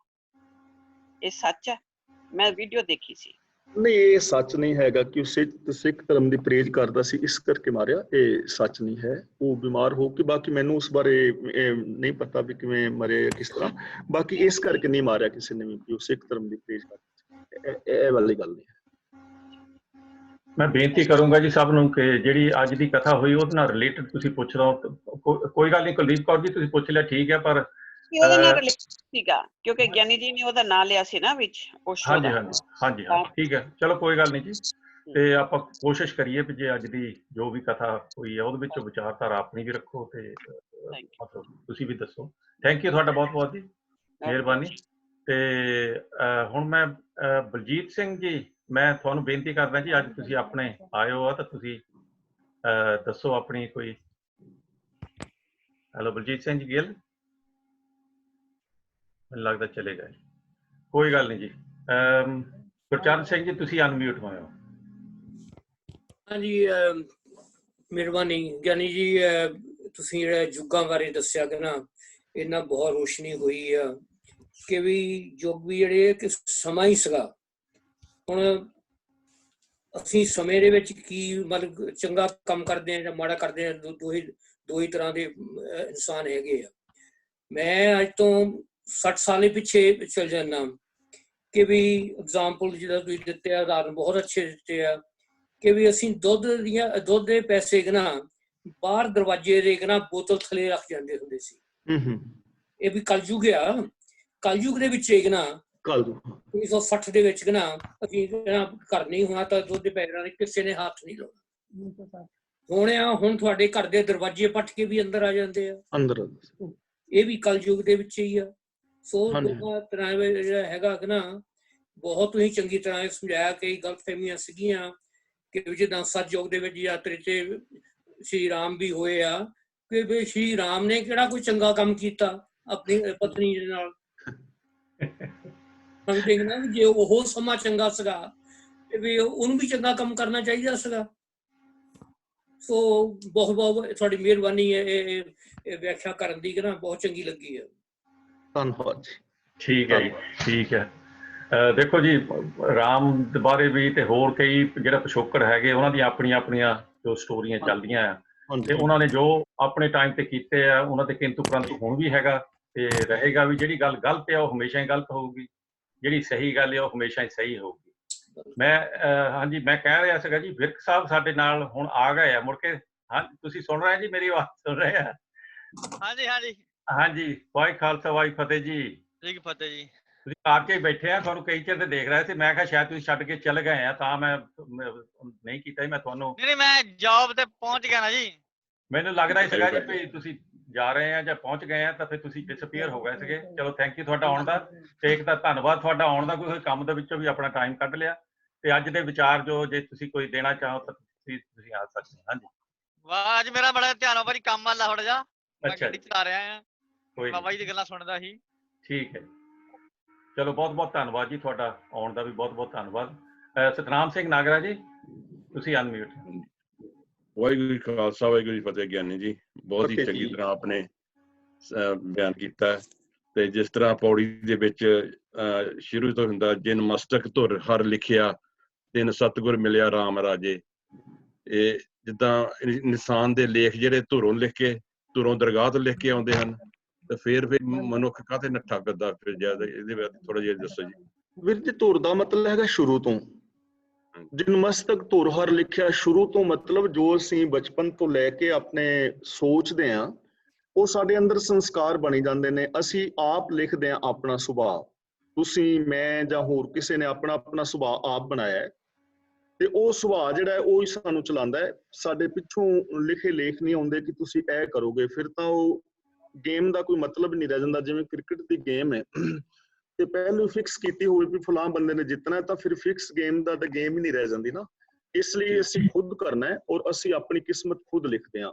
ਜੋ ਕੁਛ ਅਸੀਂ ਕਰਦੇ ਹਾਂ, ਜੋ ਅਸੀਂ ਸੋਚਦੇ ਹਾਂ, ਉਹ ਸਾਡੇ ਦਿਮਾਗ ਦੇ ਅੰਦਰ ਸੰਸਕਾਰ ਬਣੀ ਜਾਂਦੇ ਨੇ। ਉਹ ਇੱਕ ਨਿਊਰੋਪਾਥ ਬਣ ਜਾਂਦਾ ਹੈ, ਔਰ ਉਸੇ ਤਰ੍ਹਾਂ ਹੀ ਸਾਡੀਆਂ ਆਦਤਾਂ ਬਣ ਜਾਂਦੀਆਂ ਨੇ। ਉਹਨਾਂ ਆਦਤਾਂ ਮੁਤਾਬਕ ਹੀ ਅਸੀਂ ਮਿਲਦੇ ਹਾਂ। ਜਿਨ੍ਹਾਂ ਦੇ ਅੰਦਰ ਸ਼ੁਭ ਸੰਸਕਾਰ ਲਿਖੇ ਹੁੰਦੇ ਨੇ ਉਹ ਗੁਰੂ ਨੂੰ ਜਾ ਮਿਲਦੇ ਨੇ, ਤੇ ਜਿਨ੍ਹਾਂ ਦੇ ਮਾੜੇ ਲਿਖੇ ਹੁੰਦੇ ਨੇ ਉਹ ਫਿਲਮਾਂ ਵੱਲ, ਠੇਕਿਆਂ ਵੱਲ, ਚੋਰੀਆਂ ਵੱਲ ਚਲੇ। ਠੀਕ ਜੀ। ਇੱਕ ਦੂਸਰਾ ਹੋ ਰਿਹਾ ਜੀ, ਇੱਕ ਜਿੱਦਾਂ ਸਤਿਗੁਰ ਵਿੱਚ ਇੰਦਰ ਦੇਵਤਾ 33 ਕਰੋੜ ਦੇਵਤਿਆਂ ਦਾ ਮਹਾਨ ਦੇਵਤਾ ਸੀ। ਉਸ ਨੇ ਗੌਤਮ ਰਿਸ਼ੀ ਦੀ ਪਤਨੀ ਤੇ ਦਿਲ ਆਉਂਦਾ, ਤਾਂ ਇਹ ਗੁਰੂ ਗ੍ਰੰਥ ਸਾਹਿਬ ਜ਼ਿਕਰ ਆਉਂਦਾ ਜੀ। ਹਾਂਜੀ, ਤੇ ਇਹ ਜ਼ਿਕਰ ਸਿਰਫ ਦੇਵਤਿਆਂ ਦੀ ਕਰਤੂਤ ਦਾ ਜ਼ਿਕਰ ਹੈ ਜਾਂ ਕਿ ਸੰਗਤ ਨੂੰ ਸਮਝਾਉਣ ਲਈ ਕੀਤਾ ਜਾਂਦਾ ਹੈ? ਅਸਲ ਦੇ ਵਿੱਚ ਨਾ ਦੇਖੋ, ਇੰਦਰ ਦੇਵਤਾ ਬੱਦਲ ਨੂੰ ਕਹਿੰਦੇ ਨੇ। ਉੱਤੇ ਕੋਈ ਐਸਾ ਦਰਬਾਰ ਨਹੀਂ ਕਿ ਜਿੱਥੇ ਦੇਵਤੇ ਰਹਿੰਦੇ ਨੇ, ਪਰ ਕਿਉਂਕਿ ਜਿਵੇਂ ਆਪਾਂ ਕਿਹਾ ਨਾ ਵੀ ਸਮੇਂ ਦੇ ਪੁਜਾਰੀ ਦੀ ਮਨੌਤ ਸੀ, ਤਾਂ ਗੁਰੂ ਜੀ ਨੇ ਉਸ ਮਨੌਤ ਨੂੰ ਉਸੇ ਤਰ੍ਹਾਂ ਹੀ ਲੈ ਲਿਆ ਗੱਲ ਨੂੰ ਸਮਝਾਉਣ ਲਈ। ਤੇ ਉਸ ਮਨੌਤ ਨੂੰ ਗੁਰੂ ਜੀ ਨੇ ਲੈ ਲਿਆ ਵੀ ਜੇ ਮਤਲਬ ਤੁਸੀਂ ਮਾੜੇ ਕਰਮ ਕਰੋਗੇ, ਤੇ ਦੇਖੋ ਜਿਹਨੂੰ ਤੁਸੀਂ ਇੰਦਰ ਦੇਵਤਾ ਕਹਿ ਰਹੇ ਹੋ, ਉਹ ਇੰਦਰ ਦੇਵਤਾ ਵੀ ਐਸ ਪਾਪ ਕਰਕੇ ਗ੍ਰਸਤ ਹੋ ਗਿਆ, ਤੇ ਤੁਸੀਂ ਕਿਵੇਂ ਬਚ ਜਾਓਗੇ? ਸਿਰਫ ਉਹਨੂੰ ਵਰਤਿਆ। ਇੰਦਰ ਦੇਵਤਾ ਕੋਈ ਐਸਾ ਨਹੀਂ ਕਿ ਉੱਤੇ ਹੈ ਜਾਂ ਇੱਕ ਕਹਾਣੀ ਹੈ ਸਿਰਫ। ਠੀਕ ਹੈ। ਉਹਦਾ ਇੱਕ ਹੋਰ ਸੀ ਸਵਾਲ, ਚਲੋ ਬਾਕੀਆਂ ਨੂੰ ਵੀ ਟਾਈਮ ਦਿੰਦੇ, ਬਾਕੀ ਫਿਰ ਦੇਖੋ। ਕੋਈ ਨਹੀਂ, ਕਰ ਲਓ ਤੁਸੀਂ ਸਤਨਾਮ ਸਿੰਘ, ਕਰ ਲਓ। ਇੱਕ ਹੋਰ ਹੈ ਜੀ, ਜਿੱਦਾਂ ਰਾਮ ਨਾਮ ਦੇਵਾ ਮੈ ਸੁਰ, ਰਾਮ ਨਾਮ ਦੇਵਾ ਮੈਂ ਸੂਰ। ਰਾਮ ਦਾ ਨਾਮ ਦੇਵਤਿਆਂ ਵਿੱਚ ਸੂਰਜ ਵਾਂਗ ਚਮਕਦਾ ਹੈ। ਰਾਮ ਇੱਕ ਦੇਵਤਾ ਸੀ ਜਾਂ ਕਿ ਭਗਵਾਨ ਸੀ ਜੀ? ਅਸਲ ਦੇ ਵਿੱਚ ਨਾ ਰਾਮ ਇੱਕ ਰਾਜਾ ਸੀ। ਹਾਂਜੀ। ਔਰ ਜਿਹੜੇ ਯੁਗਾਂ ਯੁਗਾਂ ਦੇ ਰਾਜੇ ਨੇ ਨਾ, ਉਹਨਾਂ ਨੂੰ ਬੰਦਿਆਂ ਨੇ ਅਵਤਾਰ ਕਹਿਣਾ ਸ਼ੁਰੂ ਕਰਤਾ। ਗੁਰੂ ਜੀ ਦਾ ਬਾਣੀ ਵਿੱਚ ਬਚਨ ਹੁੰਦਾ, ਜੁਗ ਹੈ ਕਿ ਰਾਜੇ ਕੀਏ ਗਾਵੇਂ ਕਰ ਅਵਤਾਰ। ਉਹਨਾਂ ਰਾਜਿਆਂ ਨੂੰ ਅਵਤਾਰ ਮੰਨ ਲਿਆ ਗਿਆ। ਪਹਿਲਾਂ ਇਹੋ ਜਿਹੀ, ਕਿਉਂਕਿ ਬੰਦੇ ਦੇ ਕੋਲ ਬਹੁਤ ਵੱਡੀ ਲੰਬੀ ਚੌੜੀ ਸਮਝ ਨਹੀਂ ਸੀ, ਤੇ ਰਾਜੇ ਦਾ ਹੁਕਮ ਚੱਲਦਾ ਸੀ, ਉਹੀ ਇਕੱਲਾ ਬੰਦਾ ਨਿਆਂ ਕਰਦਾ ਸੀ, ਤੇ ਇਹੀ ਸਮਝ ਹੁੰਦੀ ਸੀ ਕਿ ਰਾਜਾ ਹੀ ਸਭ ਕੁਛ ਹੈ, ਤੇ ਉਹਨਾਂ ਨੂੰ ਅਵਤਾਰ ਮੰਨ ਲਿਆ ਗਿਆ। ਉਹ ਵਿਚਾਰ ਦੇ ਨੇ ਜਿਹੜੀ ਮੌਕੇ ਦੇ ਪੁਜਾਰੀ ਦੀ ਸੀ, ਉਹ ਰਾਮ ਚੰਦਰ ਜੀ ਦੇ ਨਾਮ ਨੂੰ ਸੂਰਜ ਦੀ ਤਰ੍ਹਾਂ ਚਮਕਦਾ ਹੋਇਆ ਮੰਨਦਾ ਸੀ ਸਾਰਿਆਂ ਦੇਵਤਿਆਂ ਦੇ ਵਿੱਚ। ਤੇ ਉਸ ਸਮੇਂ ਰਾਮ ਜੀ ਦੇ ਨਾਮ ਕਰਕੇ ਉਹ ਕਹਿੰਦਾ ਸੀ ਪਾਰ ਉਤਾਰਾ ਸਿਰਫ ਰਾਮ ਦੇ ਨਾਮ ਕਰਕੇ ਹੋਏਗਾ। ਇਹ ਪੁਜਾਰੀ ਦੀ ਮਨੌਤ। ਤੇ ਥੱਲੇ ਗੁਰੂ ਨਾਨਕ ਦੇਵ ਜੀ ਨੇ ਆਪ ਦੱਸਿਆ, ਭਾਉ ਭਗਤ ਕਰ ਨੀਚ ਸਦਾਏ, ਨਾਨਕ ਤੋਂ ਮੁਖ ਅੰਤਰ ਪਾਏ। ਕਿ ਅਸਲੀ ਗੱਲ ਇਹ ਹੈ ਕਿ ਜਦੋਂ ਵੀ ਕਿਸੇ ਵੀ ਸਮੇਂ ਦੇ ਅੰਦਰ ਬੰਦਾ ਪ੍ਰੇਮਾ ਭਗਤੀ ਕਰਕੇ ਆਪਣੇ ਅੰਦਰ ਨਿਮਰਤਾ ਧਾਰਨ ਕਰਦਾ ਹੈ, ਤਾਂ ਉਹ ਬੰਦਾ ਜਿਹੜਾ ਮੁਕਤ ਹੋ ਸਕਦਾ ਹੈ। ਇਹ ਉਹਨਾਂ ਦੀ ਮਨੌਤ ਦੱਸੀ, ਗੁਰੂ ਨਾਨਕ ਦੇਵ ਜੀ ਦੀ ਆਪਣੀ ਵਿਚਾਰ। ਥੈਂਕ ਯੂ ਜੀ। ਖਾਲਸਾ ਫਤਿਹ ਜੀ। ਵਾਹਿਗੁਰੂ ਜੀ ਕੀ ਫਤਿਹ ਜੀ। ਜਸਮੀਨ ਸਾਹਿਬ ਜੀ, ਮੈਂ ਤੁਹਾਨੂੰ ਬੇਨਤੀ ਕਰਦਾ ਕਿ ਤੁਸੀਂ ਵੀ ਅਨਮਿਊਟ ਹੋ ਜਾਓ, ਤੇ ਸਾਡੇ ਨਾਲ ਉਸਤਤ ਬੁੱਟਰ ਜੀ ਹੈਗੇ ਆ। ਕਾਫੀ ਰੌਲਾ ਜਿਹਾ ਪੈ ਰਿਹਾ, ਪਰ ਤੁਸੀਂ, ਹੈਲੋ ਜੀ, ਤੁਸੀਂ ਸੁਣ ਰਹੇ ਜੀ? ਹੈਲੋ। ਉੱਥੇ ਕੋਈ ਨਹੀਂ ਜੀ, ਉਸਤਤ ਵਾਲੀ ਜਗ੍ਹਾ ਤੇ ਕੋਈ ਨਹੀਂ। ਅੱਛਾ ਜੀ, ਠੀਕ ਹੈ। ਉਹ ਚਲੋ ਠੀਕ ਹੈ ਜੀ। ਜਸਮੀਨ ਸਾਹਿਬ ਨੂੰ ਮੈਂ ਕਹੂੰਗਾ ਕਿ ਉਹ ਅਨਮਿਊਟ ਕਰ ਲੈਣ। ਤੇ ਆਪਣੇ ਨਰਿੰਦਰ ਸਿੰਘ ਜੀ ਜਸਲ ਸਾਹਿਬ, ਹਾਂਜੀ ਤੁਸੀਂ ਆ ਜਾਓ। ਹਾਂਜੀ, ਅੱਛਾ ਜੀ। ਵਾਹਿਗੁਰੂ ਜੀ ਕਾ ਖਾਲਸਾ, ਸ੍ਰੀ ਵਾਹਿਗੁਰੂ ਜੀ ਕੀ ਫਤਿਹ ਜੀ। ਮੇਰਾ ਇੱਕ ਰਾਵਣ ਬਾਰੇ, ਆਪਣਾ ਜਿਵੇਂ ਤੁਸੀਂ ਕਿਹਾ ਸੀ, ਇਹ ਬੁਰਾਈ ਦੇ ਨਾਲ ਜੁੜਿਆ ਹੋਇਆ ਹੈ। ਮੈਨੂੰ ਉਹਦੇ ਕੈਰੈਕਟਰ ਦੇ ਵਿੱਚ ਕੋਈ ਗਲਤ ਚੀਜ਼ ਨਜ਼ਰ ਨਹੀਂ ਆਉਂਦੀ ਹੈਗੀ ਵੀ ਉਹਨੂੰ ਗਲਤ ਕਿਉਂ ਕਹਿੰਦੇ ਆ। ਉਹਦੇ ਵਿੱਚ 10 ਬੰਦਿਆਂ ਦੇ ਸੋਚਣ ਵਾਲੀ ਸ਼ਕਤੀ ਸੀਗੀ, ਤੇ ਉਹਨੇ ਸੀਤਾ ਨੂੰ ਠੀਕ ਹੈ ਹਰਨ ਕੀਤਾ, ਮਤਲਬ ਜੋ ਕਹਾਣੀ ਦੱਸੀ ਜਾਂਦੀ ਹੈ, ਜਾਂ ਉਹਨੂੰ ਪਸੰਦ ਕਰਦਾ ਸੀ। ਉਹ ਕਹਿੰਦਾ ਸੀ ਵੀ ਇਹ ਜੰਗਲਾਂ ਦੇ ਵਿੱਚ ਹੈਗੀ ਆ, ਉਹਨੂੰ ਲਿਜਾ ਕੇ ਉਹਨੇ ਆਪਣੇ ਘਰ ਰੱਖਿਆ, ਰਾਮ ਬਾਗ ਵਿੱਚ ਰੱਖਿਆ। ਫਿਰ ਉਸਨੇ ਕੋਈ ਜ਼ਬਰਦਸਤੀ ਨਹੀਂ ਕੀਤੀ ਉਹਦੇ ਉਸ ਤੋਂ ਬਿਨਾਂ। ਤੇ ਫਿਰ ਉਸਨੂੰ ਉਧਰੋਂ ਪਿੱਛੇ ਜੇ ਆਪਾਂ ਰਾਮ ਨੂੰ ਦੇਖੀਏ ਤਾਂ ਉਹਨੇ ਉਹਨੂੰ ਘਰੋਂ ਕੱਢਤਾ ਸੀਗਾ ਕਿਸੇ ਦੇ ਹੇਅਰਸੇ ਦੇ ਉੱਤੇ ਹੀ, ਕਿ ਇਹ ਇੰਨੇ ਸਾਲ ਜੰਗਲਾਂ 'ਚ ਰਾਵਣ ਦੇ ਕੋਲ ਰਹਿ ਕੇ ਆਈ ਹੈ, she is a characterless or something. So where do you, ਆਪਾਂ ਉਹਨੂੰ ਹੁਣ ਰਾਵਣ ਨੂੰ ਬੁਰਾ ਕਿਉਂ ਕਹਿੰਦੇ ਹੈਗੇ ਭਾਈ ਸਾਹਿਬ? ਤੇ ਦੂਸਰਾ ਮੇਰਾ ਕੁਐਸਚਨ, ਚਲੋ ਮੈਂ ਫਿਰ ਪੁੱਛ ਲਾਂਗਾ। ਹਾਂਜੀ ਹਾਂਜੀ ਹਾਂਜੀ। ਇਹ ਵੀਰ ਜੀ ਅਸਲ ਦੇ ਵਿੱਚ ਜਿਹੜੀ ਮੈਂ ਗੱਲ ਕਰ ਰਿਹਾ ਸੀ ਨਾ, ਮੈਂ ਇਹ ਗੱਲ ਕਹਿ ਰਿਹਾ ਸੀ ਕਿ ਉਹ ਇੱਕ ਬ੍ਰਾਹਮਣ ਦੀ ਮਨੌਤ ਸੀ ਨਾ, ਉਸ ਸਮੇਂ ਦੇ ਪੁਜਾਰੀ ਦੀ ਮਨੌਤ ਹੈਗੀ ਹੈ। ਤੇ ਗੁਰੂ ਨਾਨਕ ਦੇਵ ਜੀ ਤਾਂ ਇੱਕ ਅਕਾਲ ਪੁਰਖ ਨੂੰ ਹੀ ਮੰਨਦੇ ਨੇ, ਤੇ ਉਸ ਅਕਾਲ ਪੁਰਖ ਨੂੰ ਹੀ ਮੰਨਣਾ ਚਾਹੀਦਾ। ਤੁਸੀਂ ਜੋ ਸੋਚ ਰਹੇ ਹੋ, ਤੁਹਾਡਾ ਸੋਚਣ ਦਾ ਐਂਗਲ ਠੀਕ ਹੈ, ਲੇਕਿਨ ਬ੍ਰਾਹਮਣ ਦੀ ਜਿਹੜੀ ਉਸ ਸਮੇਂ ਦੇ ਪੁਜਾਰੀ ਦੀ ਵਿਚਾਰਧਾਰਾ ਸੀ, ਉਹਨੂੰ ਗੁਰੂ ਜੀ ਪੇਸ਼ ਕਰ ਰਹੇ ਹਨ। ਤੇ ਮੈਂ ਵੀ ਉਹਦੀ ਇੱਕ ਮਿਸਾਲ ਲੈ ਰਿਹਾ ਵਾਂ ਕਿ ਜੇ ਮੰਨ ਲਈਏ, ਸਪੋਜ਼, ਮੈਂ ਸਪੋਜ਼ ਸ਼ਬਦ ਵਰਤ ਰਿਹਾ ਵਾਂ ਕਿ ਸਪੋਜ਼, ਤਾਂ ਫਿਰ ਦੂਜੇ ਪਾਸੇ ਉਹ ਵੀ ਹੈ। ਮੀਨਸ ਜਿਹੜੀ ਆਪਣੇ ਵਿਚਾਰ ਚੱਲ ਰਹੇ ਸੀ ਕਿ ਯੁਗਾਂ ਦੇ ਵਿੱਚ ਜਿਵੇਂ ਤ੍ਰੇਤੇ ਯੁੱਗ ਨੂੰ ਚੰਗਾ ਕਹਿੰਦੇ ਨੇ, ਤਾਂ ਉਹਨੂੰ ਅਸੀਂ ਚੰਗਾ ਨਹੀਂ ਕਹਿ ਸਕਦੇ। ਯਾਨੀ ਇੱਕ ਯੁੱਗ ਦੇ ਅੰਦਰ ਸਾਰੇ ਬੰਦੇ ਨਾ ਚੰਗੇ ਹੁੰਦੇ ਨੇ ਨਾ ਮਾੜੇ, ਸਮੇਂ ਨੂੰ ਅਸੀਂ ਜਿਵੇਂ ਯੂਜ਼ ਕਰਦੇ ਹਾਂ ਉਵੇਂ ਦਾ ਬਣ। ਉੱਥੇ ਸਿਰਫ ਉਹਨਾਂ ਦੀ ਮਿਸਾਲ ਲਈਏ ਕਿ ਜੋ ਪੁਜਾਰੀ ਕਹਿ ਰਿਹਾ। ਠੀਕ ਹੈ ਜੀ। ਮੇਰਾ ਇੱਕ ਦੂਸਰਾ ਕੁਐਸਚਨ ਇਹ ਹੈ ਜੀ, ਹੁਣ ਪਰਮੇਸ਼ਰ ਆਪਾਂ ਮੰਨਦੇ ਹੈਗੇ ਆ, ਉਹਦੀ ਕੀ, ਉਹਦੀ ਡੈਫੀਨੇਸ਼ਨ ਕੀ ਹੈ? ਮਤਲਬ ਉਹਨਾਂ ਨੇ ਸਾਰੀ ਸੰਸਾਰ ਸਭ ਕੁਝ ਬਣਾ ਕੇ, ਕੀ ਉਹਦਾ ਰੋਲ ਖਤਮ ਹੋ ਗਿਆ, ਜਾਂ what is his role now, God ਦਾ? ਅਸਲ ਦੇ ਵਿੱਚ ਵੀਰ ਜੀ ਰੱਬ ਨੂੰ ਸਮਝਣ ਦੇ ਵਿੱਚ ਹੀ ਜਿਹੜਾ ਨਾ ਫਰਕ ਪਿਆ ਹੈ। ਉਹਦਾ ਰੀਜ਼ਨ ਇਹ ਹੈਗਾ ਕਿ ਗੁਰੂ ਨਾਨਕ ਦੇਵ ਜੀ ਦੇ ਆਗਮਨ ਤੋਂ ਪਹਿਲਾਂ ਇਹ ਸਾਰੀਆਂ ਵਿਚਾਰਤਾਵਾਂ ਚੱਲ ਰਹੀਆਂ। ਜਿਵੇਂ ਅਸੀਂ ਟੈਬੂਇਜ਼ਮ ਜਾਂ ਟੋਟਮਇਜ਼ਮ ਨੂੰ ਪੜ੍ਹਦੇ ਹਾਂ, ਜੇ ਤੁਸੀਂ ਪੜ੍ਹਿਆ ਹੋਵੇ ਤਾਂ ਉਹਦੇ ਵਿੱਚ ਮਤਲਬ ਪਤਾ ਲੱਗ ਜਾਂਦਾ ਵੀ ਧਰਮ ਦੀ ਸ਼ੁਰੂਆਤ ਕਿੱਥੋਂ ਹੋਈ, ਔਰ ਫਿਰ ਧਰਮ ਦਾ ਨਾ ਵਿਕਾਸ ਹੁੰਦਾ ਆ ਰਿਹਾ ਲਗਾਤਾਰ। ਬਹੁਤ ਦੇਰ ਤੋਂ ਬਾਅਦ ਤ੍ਰਿਮੂਰਤੀ ਸਿਧਾਂਤ ਆ ਜਾਂਦਾ ਹੈ, ਉਸ ਤੋਂ ਬਾਅਦ ਫਿਰ ਇੱਕ ਈਸ਼ਵਰਵਾਦ ਆ ਜਾਂਦਾ ਹੈ, ਤੇ ਉਸ ਇੱਕ ਈਸ਼ਵਰ ਨੂੰ ਵੀ ਉੱਤੇ ਮੰਨਿਆ ਜਾਂਦਾ ਹੈ ਕਿ ਮਤਲਬ ਕਿਤੇ ਵੱਖਰਾ ਬੈਠਾ ਹੈ। ਤਾਂ ਗੁਰੂ ਨਾਨਕ ਦੇਵ ਜੀ ਨੇ ਇਹ ਸਾਰੀ ਵਿਚਾਰਧਾਰਾ ਨੂੰ ਰੱਦ ਕਰਕੇ ਇੱਕ ਓੰਕਾਰ ਆਖਿਆ। ਇੱਕ ਓੰਕਾਰ ਦਾ ਜੋ ਰੱਬ ਨੂੰ ਅਸੀਂ ਡਿਫਾਈਨ ਆਪਣੀ ਲੈਂਗੁਏਜ ਵਿੱਚ ਕਰ ਸਕਦੇ ਹਾਂ, ਉਹ ਐਵੇਂ ਬਣੇਗੀ ਕਿ ਉਹ ਸਰਬ ਵਿਆਪਕ ਪਰਮ ਸੱਤਿਆ, ਧਿਆਨ ਦਿਓ ਥੋੜਾ ਜਿਹਾ, ਉਹ ਸਰਬ ਵਿਆਪਕ ਪਰਮ ਸੱਤਿਆ, ਜਿਸ ਤਰ੍ਹਾਂ ਹੀ ਸੰਸਾਰ ਦੀ ਉਤਪਤੀ, ਲੈਤਾ ਔਰ ਪਾਲਣਾ ਸੰਚਾਲਨ ਹੁੰਦਾ ਹੈ, ਉਹਨੂੰ ਅਸੀਂ ਰੱਬ ਕਹਿੰਦੇ ਹਾਂ। ਤੇ ਜੋ ਮੈਂ ਸੱਤਿਆ ਸ਼ਬਦ ਵਰਤ ਰਿਹਾ ਵਾਂ, ਇਹ ਮਤਲਬ ਚੇਤਨਾ ਔਰ ਸ਼ਕਤੀ ਦਾ ਸੁਮੇਲ ਹੈ। ਜਦੋਂ ਅਸੀਂ ਪਦਾਰਥ ਨੂੰ ਤੋੜਦੇ ਹਾਂ, ਤੋੜਦੇ ਅਸੀਂ ਅਣੂ ਤੇ ਜਾਂਦੇ ਹਾਂ, ਅਣੂ ਤੋਂ ਪਰਮਾਣੂ, ਅੱਗੇ ਇਲੈਕਟ੍ਰੋਨ, ਪ੍ਰੋਟੋਨ, ਨਿਊਟਰੋਨ, ਔਰ ਅੱਗੇ ਵੀ ਉਸ ਨੂੰ ਤੋੜਦੇ ਜਾਂਦੇ ਹਾਂ, ਤਾਂ ਅਖੀਰ ਤੇ ਜਾ ਕੇ ਜਦੋਂ ਹਾਲੇ ਅੱਗੇ ਸਾਇੰਸ ਤੋੜ ਨਹੀਂ ਪਾਈ, ਤਾਂ ਉਹ ਜੇ ਸ਼ਕਤੀ ਦੀ ਗੱਲ ਅਸੀਂ ਕਰੀਏ ਤਾਂ ਫਿਰ ਕੁਝ ਲੋਕ ਕਹਿੰਦੇ ਨੇ ਵੀ ਜੇ ਸ਼ਕਤੀ ਵਿੱਚ ਚੇਤਨਾ ਨਹੀਂ ਹੋਏਗੀ, ਸ਼ਕਤੀ ਆਪਣੇ ਆਪ ਕੁਝ ਕਰ ਨਹੀਂ ਪਾਏਗੀ। ਜੇ ਇਕੱਲੀ ਚੇਤਨਾ ਕਹੀਏ ਤਾਂ ਦੂਜਾ ਤਰਕ ਇਹ ਹੁੰਦਾ ਕਿ ਜੇ ਚੇਤਨਾ ਹੋਏ ਤੇ ਸ਼ਕਤੀ ਨਾ ਹੋਏ ਤੇ ਕੁਛ ਨਹੀਂ। ਇਸ ਕਰਕੇ ਜੋ ਸੱਤਿਆ ਸ਼ਬਦ ਮੈਂ ਕਹਿ ਰਿਹਾ, ਉਹ ਚੇਤਨਾ ਔਰ ਸ਼ਕਤੀ ਦਾ ਸੁਮੇਲ ਹੈ। ਤੇ ਉਹ ਜਿਹੜੀ ਚੇਤਨਾ ਔਰ ਸ਼ਕਤੀ ਸੀ, ਇਹਨੂੰ ਸਮਝਣ ਲਈ ਅਸੀਂ ਐਵੇਂ ਕਹਿ ਸਕਦੇ ਹਾਂ ਵੀ ਆ ਜਿੰਨੀ ਵੀ ਧਰਤੀ, ਆਕਾਸ਼ ਵਗੈਰਾ, ਜਦੋਂ ਕੁਛ ਨਹੀਂ ਸੀ ਤੇ ਜੋ ਪਿੱਛੇ ਸੀ ਉਹ ਚੇਤਨਾ, ਉਹ ਸੱਤਿਆ ਸੀ।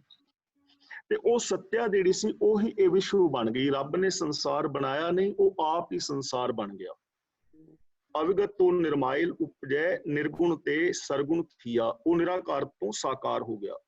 ਜੇ ਅਸੀਂ ਹੋਰ ਸੌਖਾ ਸਮਝਣ ਲਈ ਜਿਹੜੀ ਐਨਰਜੀ ਹੈ ਉਹ ਮਟੀਰੀਅਲ ਵਿੱਚ ਕਨਵਰਟ ਹੋ ਗਈ, ਤਾਂ ਇਹ ਦਿਸਦਾ ਸਾਰਾ ਜਗਤ ਰੱਬ ਦਾ ਹੀ ਰੂਪ ਹੈ। ਇਹ ਵਿਸ਼ ਸੰਸਾਰ ਤੁਮ ਦੇਖਦੇ ਹਰ ਕਾ ਰੂਪ ਹੈ।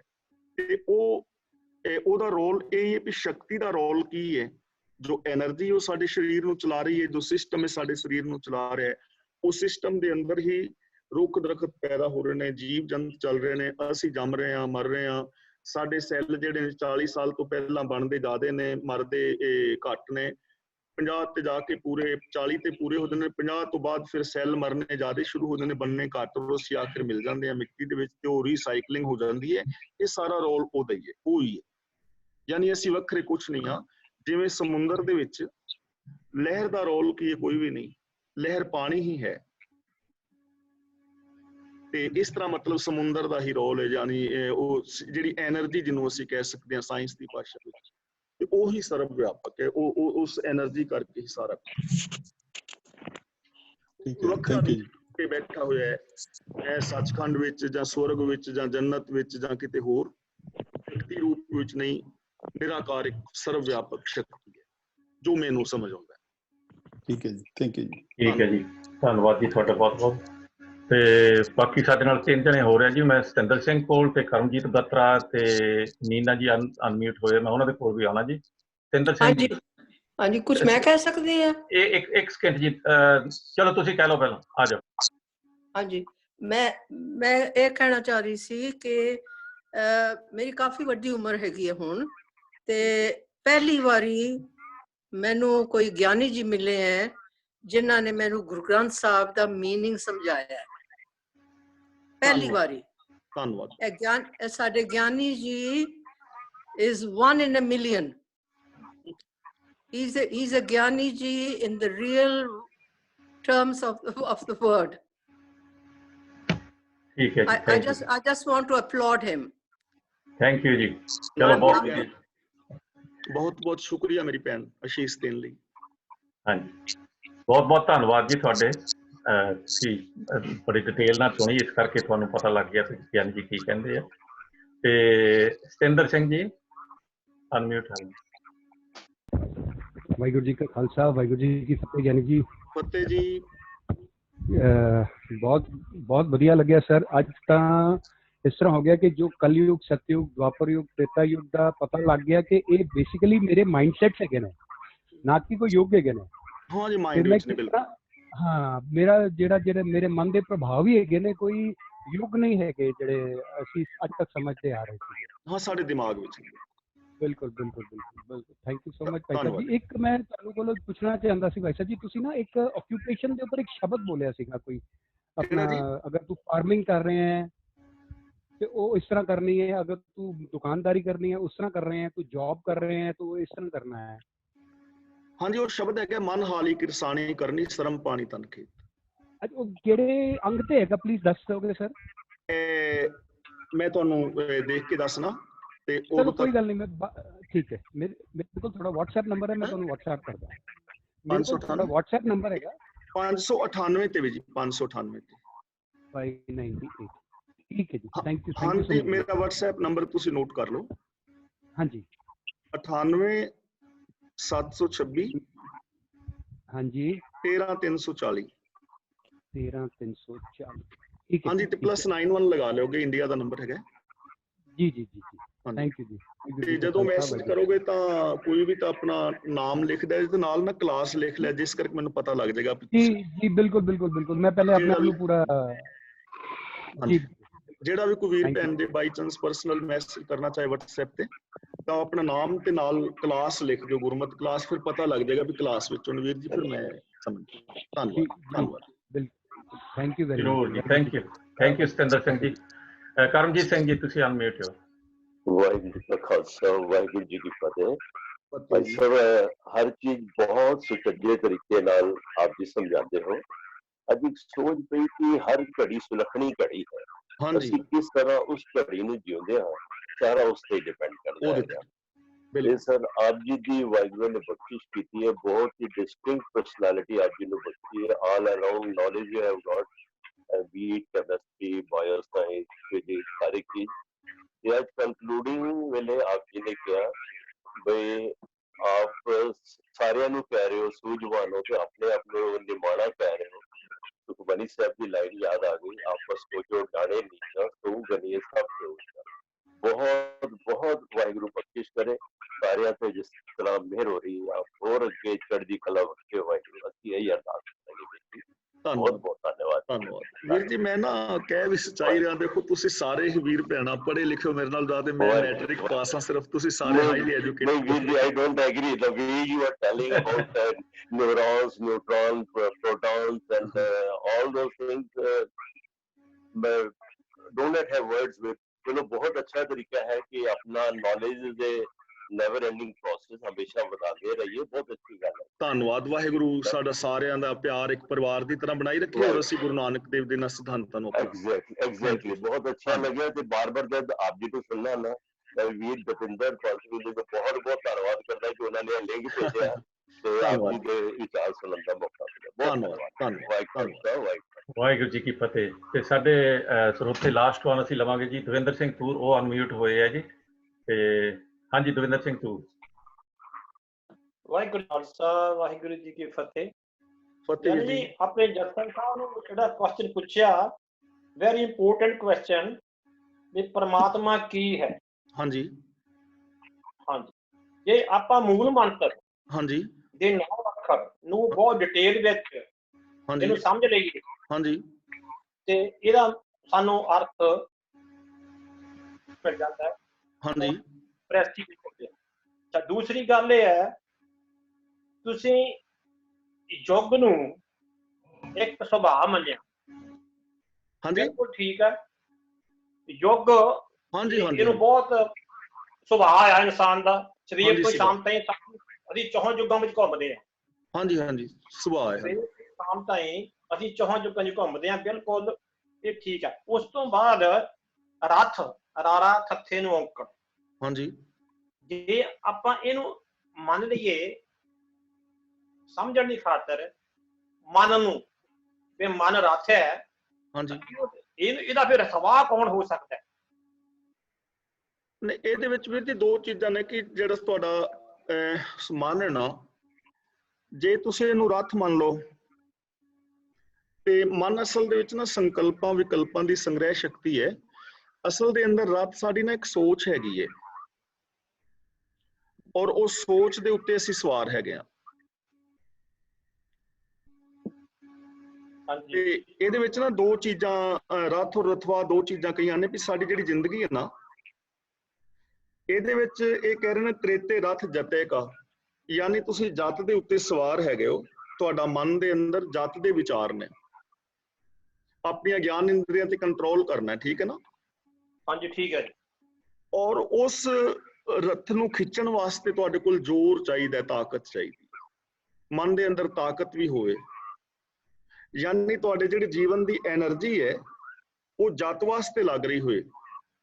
ਇਹਨੂੰ ਅਸੀਂ ਐਵੇਂ ਬਿਆਨ ਕਰਾਂਗੇ, ਤੁਹਾਡੇ ਜਿਹੜੀ ਜੀਵਨ ਦੀ એનર્ਜੀ ਹੈ ਉਹ ਜੱਤ ਵਾਸਤੇ ਲੱਗ ਰਹੀ ਹੈ। ਇਹਨੂੰ ਅਸੀਂ ਰੱਥ ਰਥਵਾ ਕਰਾਂਗੇ। ਔਰ ਜਿਵੇਂ ਰੱਥ ਸੰਤੋਖ ਕਾ, ਤੁਸੀਂ ਸੰਤੋਖ ਤੇ ਸਵਾਰ ਹੋ, ਸੰਤੋਖ ਪਾਣਾ ਚਾਹੁੰਦੇ ਹੋ, ਤੇ ਉਹਦੇ ਵਾਸਤੇ ਤੁਹਾਡੀ ਧਰਮ ਜਿਹੜੀ ਨਾ, ਜਿਹੜੀ એનર્ਜੀ ਉਹ ਧਰਮ ਵਾਸਤੇ ਲੱਗ ਰਹੀ ਹੈ। ਜਦੋਂ ਸੰਤੋਖ ਹੋਏਗਾ ਤੇ ਤੁਸੀਂ ਆਪਣੇ ਫਰਜ਼ ਪੂਰੇ ਕਰੋਗੇ। ਇਹਨੂੰ ਅਸੀਂ ਰੱਥ ਰਥਵਾ ਕਵਾਂਗੇ। ਉਹਨੂੰ ਕਿਸੇ ਵੀ ਰੂਪ ਵਿੱਚ ਸਮਝ ਲਓ, ਵਰਡਿੰਗ ਕੋਈ ਵੀ ਵਰਤੋ ਤੁਸੀਂ। ਧੰਨਵਾਦ ਜੀ। ਇੱਕ ਹੋਰ ਹੈ ਛੋਟਾ ਜਿਹਾ, ਵੀ ਆਪਾਂ ਹੁਕਮ ਸ਼ਬਦ ਦੀ ਵਿਆਖਿਆ ਲਾ ਆਫ ਨੇਚਰ ਔਰ ਲਾ ਆਫ ਯੂਨੀਵਰਸਲ ਟਰੁੱਥ ਨਾਲ ਕਰਦੇ ਹਾਂ। ਹਾਂਜੀ ਠੀਕ ਹੈ ਜੀ। ਨਾਲ ਹੀ ਹੁਕਮਨਾਮਾ ਜਦੋਂ ਗਿਆਨੀ ਜੀ ਲੈਂਦੇ ਆ, ਹਾਂਜੀ, ਉਸ ਨੂੰ ਵੀ ਆਪਾਂ ਇਹ ਨਾਂ ਦੇ ਸਕਦੇ ਹਾਂ, ਹੁਕਮਨਾਮਾ ਬਾਈ ਗਿਆਨੀ ਜੀ। ਹਾਂਜੀ, ਇਹ ਹੁਕਮਨਾਮਾ ਬਾਈ ਗਿਆਨੀ ਜੀ ਕਿਸ ਤਰ੍ਹਾਂ? ਜਿੱਦਾਂ ਗੁਰਦੁਆਰਾ ਸਾਹਿਬ ਵਿੱਚ, ਅੱਛਾ, ਜਿਹੜਾ ਅਸੀਂ ਸਵੇਰੇ ਹੁਕਮਨਾਮਾ ਲੈਂਦੇ ਆ। ਹਾਂਜੀ ਹਾਂਜੀ। ਅਸਲ ਦੇ ਵਿੱਚ ਨਾ ਉਹਨੂੰ ਕਈ ਵਾਰੀ ਮਹਾਵਾਕ ਵੀ ਅਸੀਂ ਕਹਿ ਦਿੰਦੇ ਹਾਂ, ਹੁਕਮਨਾਮਾ ਵੀ ਕਹਿ ਦਿੰਦੇ ਹਾਂ, ਤਾਂ ਉਹਨੂੰ ਅਸੀਂ ਆਪ ਨਾਮ ਦਿੱਤਾ ਹੈ। ਵੈਸੇ ਗੁਰੂ ਸਾਹਿਬ ਨੇ ਤਾਂ ਸ਼ਬਦ ਦੇ ਉੱਤੇ ਕਿਤੇ ਹੁਕਮਨਾਮਾ ਸਿਰਲੇਖ ਨਹੀਂ ਹੈਗਾ, ਤਾਂ ਉਹ ਅਸੀਂ ਆਪ ਦਿੱਤਾ ਹੈ। ਤਾਂ ਉਹਨੂੰ ਸਮਝਣ ਵਾਸਤੇ ਅਸੀਂ ਹੁਕਮਨਾਮਾ ਸਮਝ ਸਕਦੇ ਹਾਂ ਕਿ ਅੱਜ ਜਿਹੜਾ ਸਵੇਰੇ ਸ਼ਬਦ ਪੜਿਆ ਗਿਆ ਉਹ ਇਹ ਸੀ, ਤਾਂ ਹੁਕਮਨਾਮਾ ਸ਼ਬਦ ਨੂੰ ਦੇ ਸਕਦੇ ਹਾਂ। ਉਹ ਤਾਂ ਸਾਡੀ ਆਪਣੀ ਸਮਝ ਵਾਸਤੇ ਹੈ ਨਾ, ਕਿ ਅੱਜ ਜਿਹੜਾ ਸਵੇਰੇ ਪਹਿਲਾ ਸ਼ਬਦ ਆਇਆ ਸੀ ਉਹ ਇਹ ਸੀ, ਉਹਨੂੰ ਅਸੀਂ ਕਹਿ ਸਕਦੇ ਹਾਂ। ਧੰਨਵਾਦ। ਧੰਨਵਾਦ। ਧੰਨਵਾਦ ਜੀ ਟੂਰ ਸਾਹਿਬ, ਬਹੁਤ ਬਹੁਤ ਮਿਹਰਬਾਨੀ। ਮੈਂ ਗੁਰਮੁਖ ਸਿੰਘ ਜੀ ਅਨਮਿਊਟ ਹੋਏ ਆ, ਉਹਦੇ ਬਾਅਦ ਦੇ ਵਿੱਚ ਹੋਰ ਤਾਂ ਕੋਈ ਹੈ ਨਹੀਂ ਮੈਨੂੰ ਲੱਗਦਾ, ਤੇ ਇੱਥੇ ਆਪਾਂ ਸਮਾਪਤੀ ਕਰਾਂਗੇ। ਗੁਰਮੁਖ ਸਿੰਘ ਜੀ। ਹਾਂਜੀ, ਥੈਂਕ ਯੂ ਜੀ। ਵਾਹਿਗੁਰੂ ਜੀ ਖਾਲਸਾ ਵਾਹਿਗੁਰੂ ਫਤਿਹ ਜੀ। ਮੈਂ ਕੁਐਸਚਨ ਕੋਈ ਨਹੀਂ, ਸਿਰਫ ਆਪਣੇ ਗਿਆਨੀ ਸੁਣਨ ਦਾ ਮੈਂ ਧੰਨਵਾਦ ਕਰ ਦਵਾਂ, ਬਹੁਤ ਸੋਹਣੀ ਅੱਜ ਕਥਾ ਕੀਤੀ ਆ। ਬਾਕੀ ਤਲੋਚਨ ਸਿੰਘ ਜੀ, ਮੈਂ ਇੱਕ ਤੁਹਾਡੇ ਨਾਲ ਥੋੜਾ ਜਿਹਾ ਕਰਨਾ ਸੀ, ਵੀ ਆਪਾਂ ਥੋੜੇ ਜਿਹੇ ਲੰਗਰ ਸੇਵਾ ਬਾਰੇ ਥੋੜਾ ਜਿਹਾ ਵਿਚਾਰ ਕਰਨੇ ਆ। ਜੇ ਆਪਾਂ ਮੁੜ ਕੇ 4 ਵਜੇ ਸਤਨਾਮ ਸਿੰਘ, ਨਰਿੰਦਰ ਸਿੰਘ, ਨਿਰਮਲ ਸਿੰਘ, ਤਾਂ ਆਪਾਂ ਜੇ 4 ਵਜੇ ਟਾਈਮ ਹੈਗਾ ਤਾਂ 4 ਵਜੇ ਕਰ ਲਈਏ ਜੀ। ਹਾਂਜੀ ਠੀਕ ਹੈ ਜੀ, ਠੀਕ ਹੈ, ਥੈਂਕ ਯੂ। ਠੀਕ ਹੈ, ਠੀਕ ਹੈ ਜੀ। ਸਤਨਾਮ ਸਿੰਘ ਠੀਕ ਹੈ, ਅੱਛਾ ਠੀਕ ਹੈ ਜੀ। ਹਾਂਜੀ, ਆਪਾਂ ਇਸੇ ਨੰਬਰ ਤੇ ਮੁੜ ਕੇ 4 ਵਜੇ ਆ ਜਾਵਾਂਗੇ ਜੀ। ਥੈਂਕ ਯੂ ਜੀ। ਠੀਕ ਹੈ ਜੀ। ਵਾਹਿਗੁਰੂ ਜੀ ਖਾਲਸਾ ਵਾਹਿਗੁਰੂ ਜੀ ਕੀ ਫਤਿਹ। ਹੁਣੇ ਅਨਮਿਊਟ ਹੋਏ ਹਰਨੇਕ ਸਿੰਘ ਕੁਲਾਰ, ਤੁਸੀਂ ਵੀ ਆਉਣਾ ਚਾਹੁੰਦੇ ਹੋ? ਹਾਂਜੀ। ਵਾਹਿਗੁਰੂ ਜੀ ਕਾ ਖਾਲਸਾ ਵਾਹਿਗੁਰੂ ਜੀ ਕੀ ਫਤਿਹ। ਗਿਆਨੀ ਜੀ। ਫਤਿਹ ਜੀ ਵੀਰ ਜੀ। ਅੱਜ ਕੋਈ ਕੁਐਸਚਨ ਨਹੀਂ, ਅੱਜ ਤੁਸੀਂ ਇੰਨੀ ਚੰਗੀ ਤਰ੍ਹਾਂ ਸਮਝਾਇਆ ਕਿ ਕੁਐਸਚਨ ਪੁੱਛਣ ਜੋਗਾ ਨਹੀਂ ਮੈਨੂੰ ਛੱਡਿਆ। ਦੂਜਾ ਤੁਸੀਂ ਜਿਹੜਾ ਕਾਲਯੋਗ ਤੇ ਸਤਯੋਗ ਬਾਰੇ ਸਮਝਾਇਆ ਬਹੁਤ ਚੰਗੀ ਤਰ੍ਹਾਂ, ਕਿ ਕੋਈ ਪੁਰਾਣਾ ਕਾਲਯੋਗ ਨਹੀਂ, ਤੁਸੀਂ ਖੁਦ ਹੀ ਬੰਦਾ ਆਪਣੇ ਆਪ ਕ੍ਰੀਏਟ ਕਰਦਾ ਕਾਲਯੋਗ। ਜੇ ਸੱਚ ਕੰਮ ਕਰਦਾ, ਸਹੀ ਕੰਮ ਕਰਦਾ, ਤਾਂ ਉਹ ਸਤਯੋਗ ਕ੍ਰੀਏਟ ਕਰਦਾ। ਹਾਂਜੀ ਹਾਂਜੀ।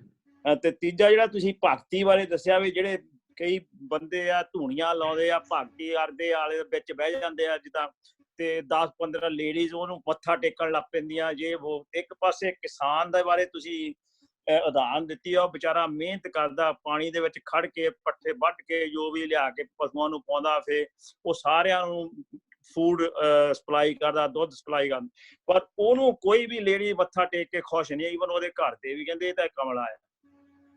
ਹਾਂ, ਅਸਲੀ ਭਗਤੀ ਤਾਂ ਉਹ ਜੇ ਕਿਰਤ ਕਰਨੀ, ਅਸਲੀ ਭਗਤੀ ਉਹ ਆ ਸਿਧਾਂਤ ਤੇ ਉਹ ਕਿਰਤ ਕਰਨੀ ਹੀ ਭਗਤੀ। ਹਾਂ, ਉਹ ਭਗਤੀ। ਪਰ ਉਹਨੂੰ ਦੇਖੋ ਕਿੰਨਾ ਫਰਕ ਹੈ, ਇੱਕ ਧੂਣੀ ਲਾ ਕੇ ਉਦਾਂ ਹੀ ਬੈਠਾ ਵਿਹਲਾ ਤੇ ਉਹਦੇ ਆਲੇ ਦੁਆਲੇ ਲੋਕ ਕੇ ਮੱਥਾ ਟੇਕਦੇ ਉਹਨੂੰ, ਤੇ ਇੱਕ ਵਿਚਾਰਾ ਇੰਨੀ ਮਿਹਨਤ ਕਰਕੇ। ਭਗਤੀ, ਅਸਲੀ ਭਗਤੀ ਤਾਂ ਕਿਸਾਨ ਦੀ ਹੈ ਨਾ।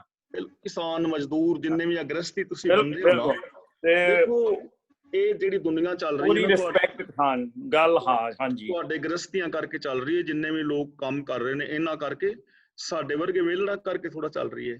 ਉਹੀ ਗੱਲ ਦੇਖੋ, ਅਸਲੀ ਭਗਤੀ ਤਾਂ ਕਿਸਾਨ ਦੀ ਹੋਏ ਨਾ, ਕੰਪੇਅਰਿੰਗ ਟੂ। ਹਾਂਜੀ ਹਾਂਜੀ, ਓਕੇ ਜੀ, ਥੈਂਕ ਯੂ ਗਿਆਨੀ, ਬਹੁਤ ਵਧੀਆ ਤਰੀਕੇ ਨਾਲ ਸਮਝਾਇਆ ਜੀ, ਬਹੁਤ ਧੰਨਵਾਦ। ਤੁਹਾਡਾ ਵੀ ਬਹੁਤ ਬਹੁਤ ਧੰਨਵਾਦ ਹਰਨੇਕ ਸਿੰਘ ਜੀ। ਧੂਣੀ ਲਾਉਣ ਵਾਲੇ ਵੈਸੇ ਨੰਬਰ ਲੈ ਜਾਂਦੇ ਆ, ਕਿਉਂਕਿ ਅਸੀਂ ਜੁੜਦੇ ਆ ਉਹਨਾਂ ਦੇ ਨਾਲ, ਜ਼ਿਆਦਾ ਜਾ ਕੇ ਉਹਨਾਂ ਨੂੰ ਪਾਉਂਡ ਰੁਪਈਏ ਦੇ ਕੇ ਤਾਂ ਉਹਨਾਂ ਨੂੰ ਕਹਿੰਦੇ ਵਾਹ ਵਾਹ ਵਾਹ ਵਾਹ, ਤੇ ਅਗਲਾ ਮੌਜਾਂ ਮਾਰਦਾ ਜਿੱਦਾਂ ਸਾਡੇ ਸਿਰ ਤੇ। ਤੇ ਸਾਡੀ ਅਗਿਆਨਤਾ ਕਰਦੇ ਹਨ ਸਾਡੇ, ਹਾਂਜੀ ਬਿਲਕੁਲ ਕਸੂਰ ਸਾਡਾ ਹੀ ਹੈ। ਤੇ ਅਸੀਂ ਚਲੋ ਬਹੁਤ ਵਧੀਆ ਹੋ ਗਿਆ ਜੀ, ਸਾਰਿਆਂ ਨੇ ਆਪਣੀ ਆਪਣੀ ਓਪੀਨੀਅਨ ਦਿੱਤੀ ਹੈ। ਤੁਹਾਡੇ ਸਾਰਿਆਂ ਦੇ ਬਹੁਤ ਬਹੁਤ ਧੰਨਵਾਦ। ਅੱਜ ਕਾਫੀ ਸੰਗਤ ਜੁੜੀ ਸੀਗੀ, ਤੇ ਜਿਨ੍ਹਾਂ ਨੇ ਵੀ ਆਪਣੀ ਓਪੀਨੀਅਨ ਦਿੱਤੀ ਹੈ ਉਹਨਾਂ ਦੇ ਵੀ ਬਹੁਤ ਧੰਨਵਾਦ। ਜਿਹੜੇ ਸਾਇਲੈਂਟ ਲਿਸਨਰ ਆ ਉਹਨਾਂ ਦੇ ਵੀ ਧੰਨਵਾਦ। ਸਾਡੇ ਵਿਰਕ ਸਾਹਿਬ ਅਜੇ ਬੈਠੇ ਹੀ ਆ ਆਪਣੀ ਕਾਰ ਦੇ ਵਿੱਚ, ਉਹਨਾਂ ਦੇ ਵੀ ਬਹੁਤ ਬਹੁਤ ਧੰਨਵਾਦ। ਤੇ ਉਮੀਦ ਹੈ ਕਿ ਤੁਸੀਂ ਕੱਲ ਨੂੰ ਵੀ ਇਸੇ ਤਰ੍ਹਾਂ ਜੁਆਇਨ ਕਰੋਗੇ ਸਾਰੇ ਜਣੇ, ਪਲੱਸ ਹੋਰ ਤੁਸੀਂ ਆਪਣੇ ਸੰਗੀਆਂ ਸਾਥੀਆਂ ਨੂੰ, ਭੈਣਾਂ ਭਰਾਵਾਂ ਨੂੰ ਹੋਰ ਵੀ ਲੈ ਕੇ ਆਇਓ ਜੀ। ਤੇ ਇੱਥੇ ਆਪਾਂ ਸਮਾਪਤੀ ਕਰਦੇ ਹਾਂ ਜੀ। ਫਤਿਹ ਬੁਲਾਈਏ ਜੀ। ਵਾਹਿਗੁਰੂ ਜੀ ਕਾ ਖਾਲਸਾ, ਵਾਹਿਗੁਰੂ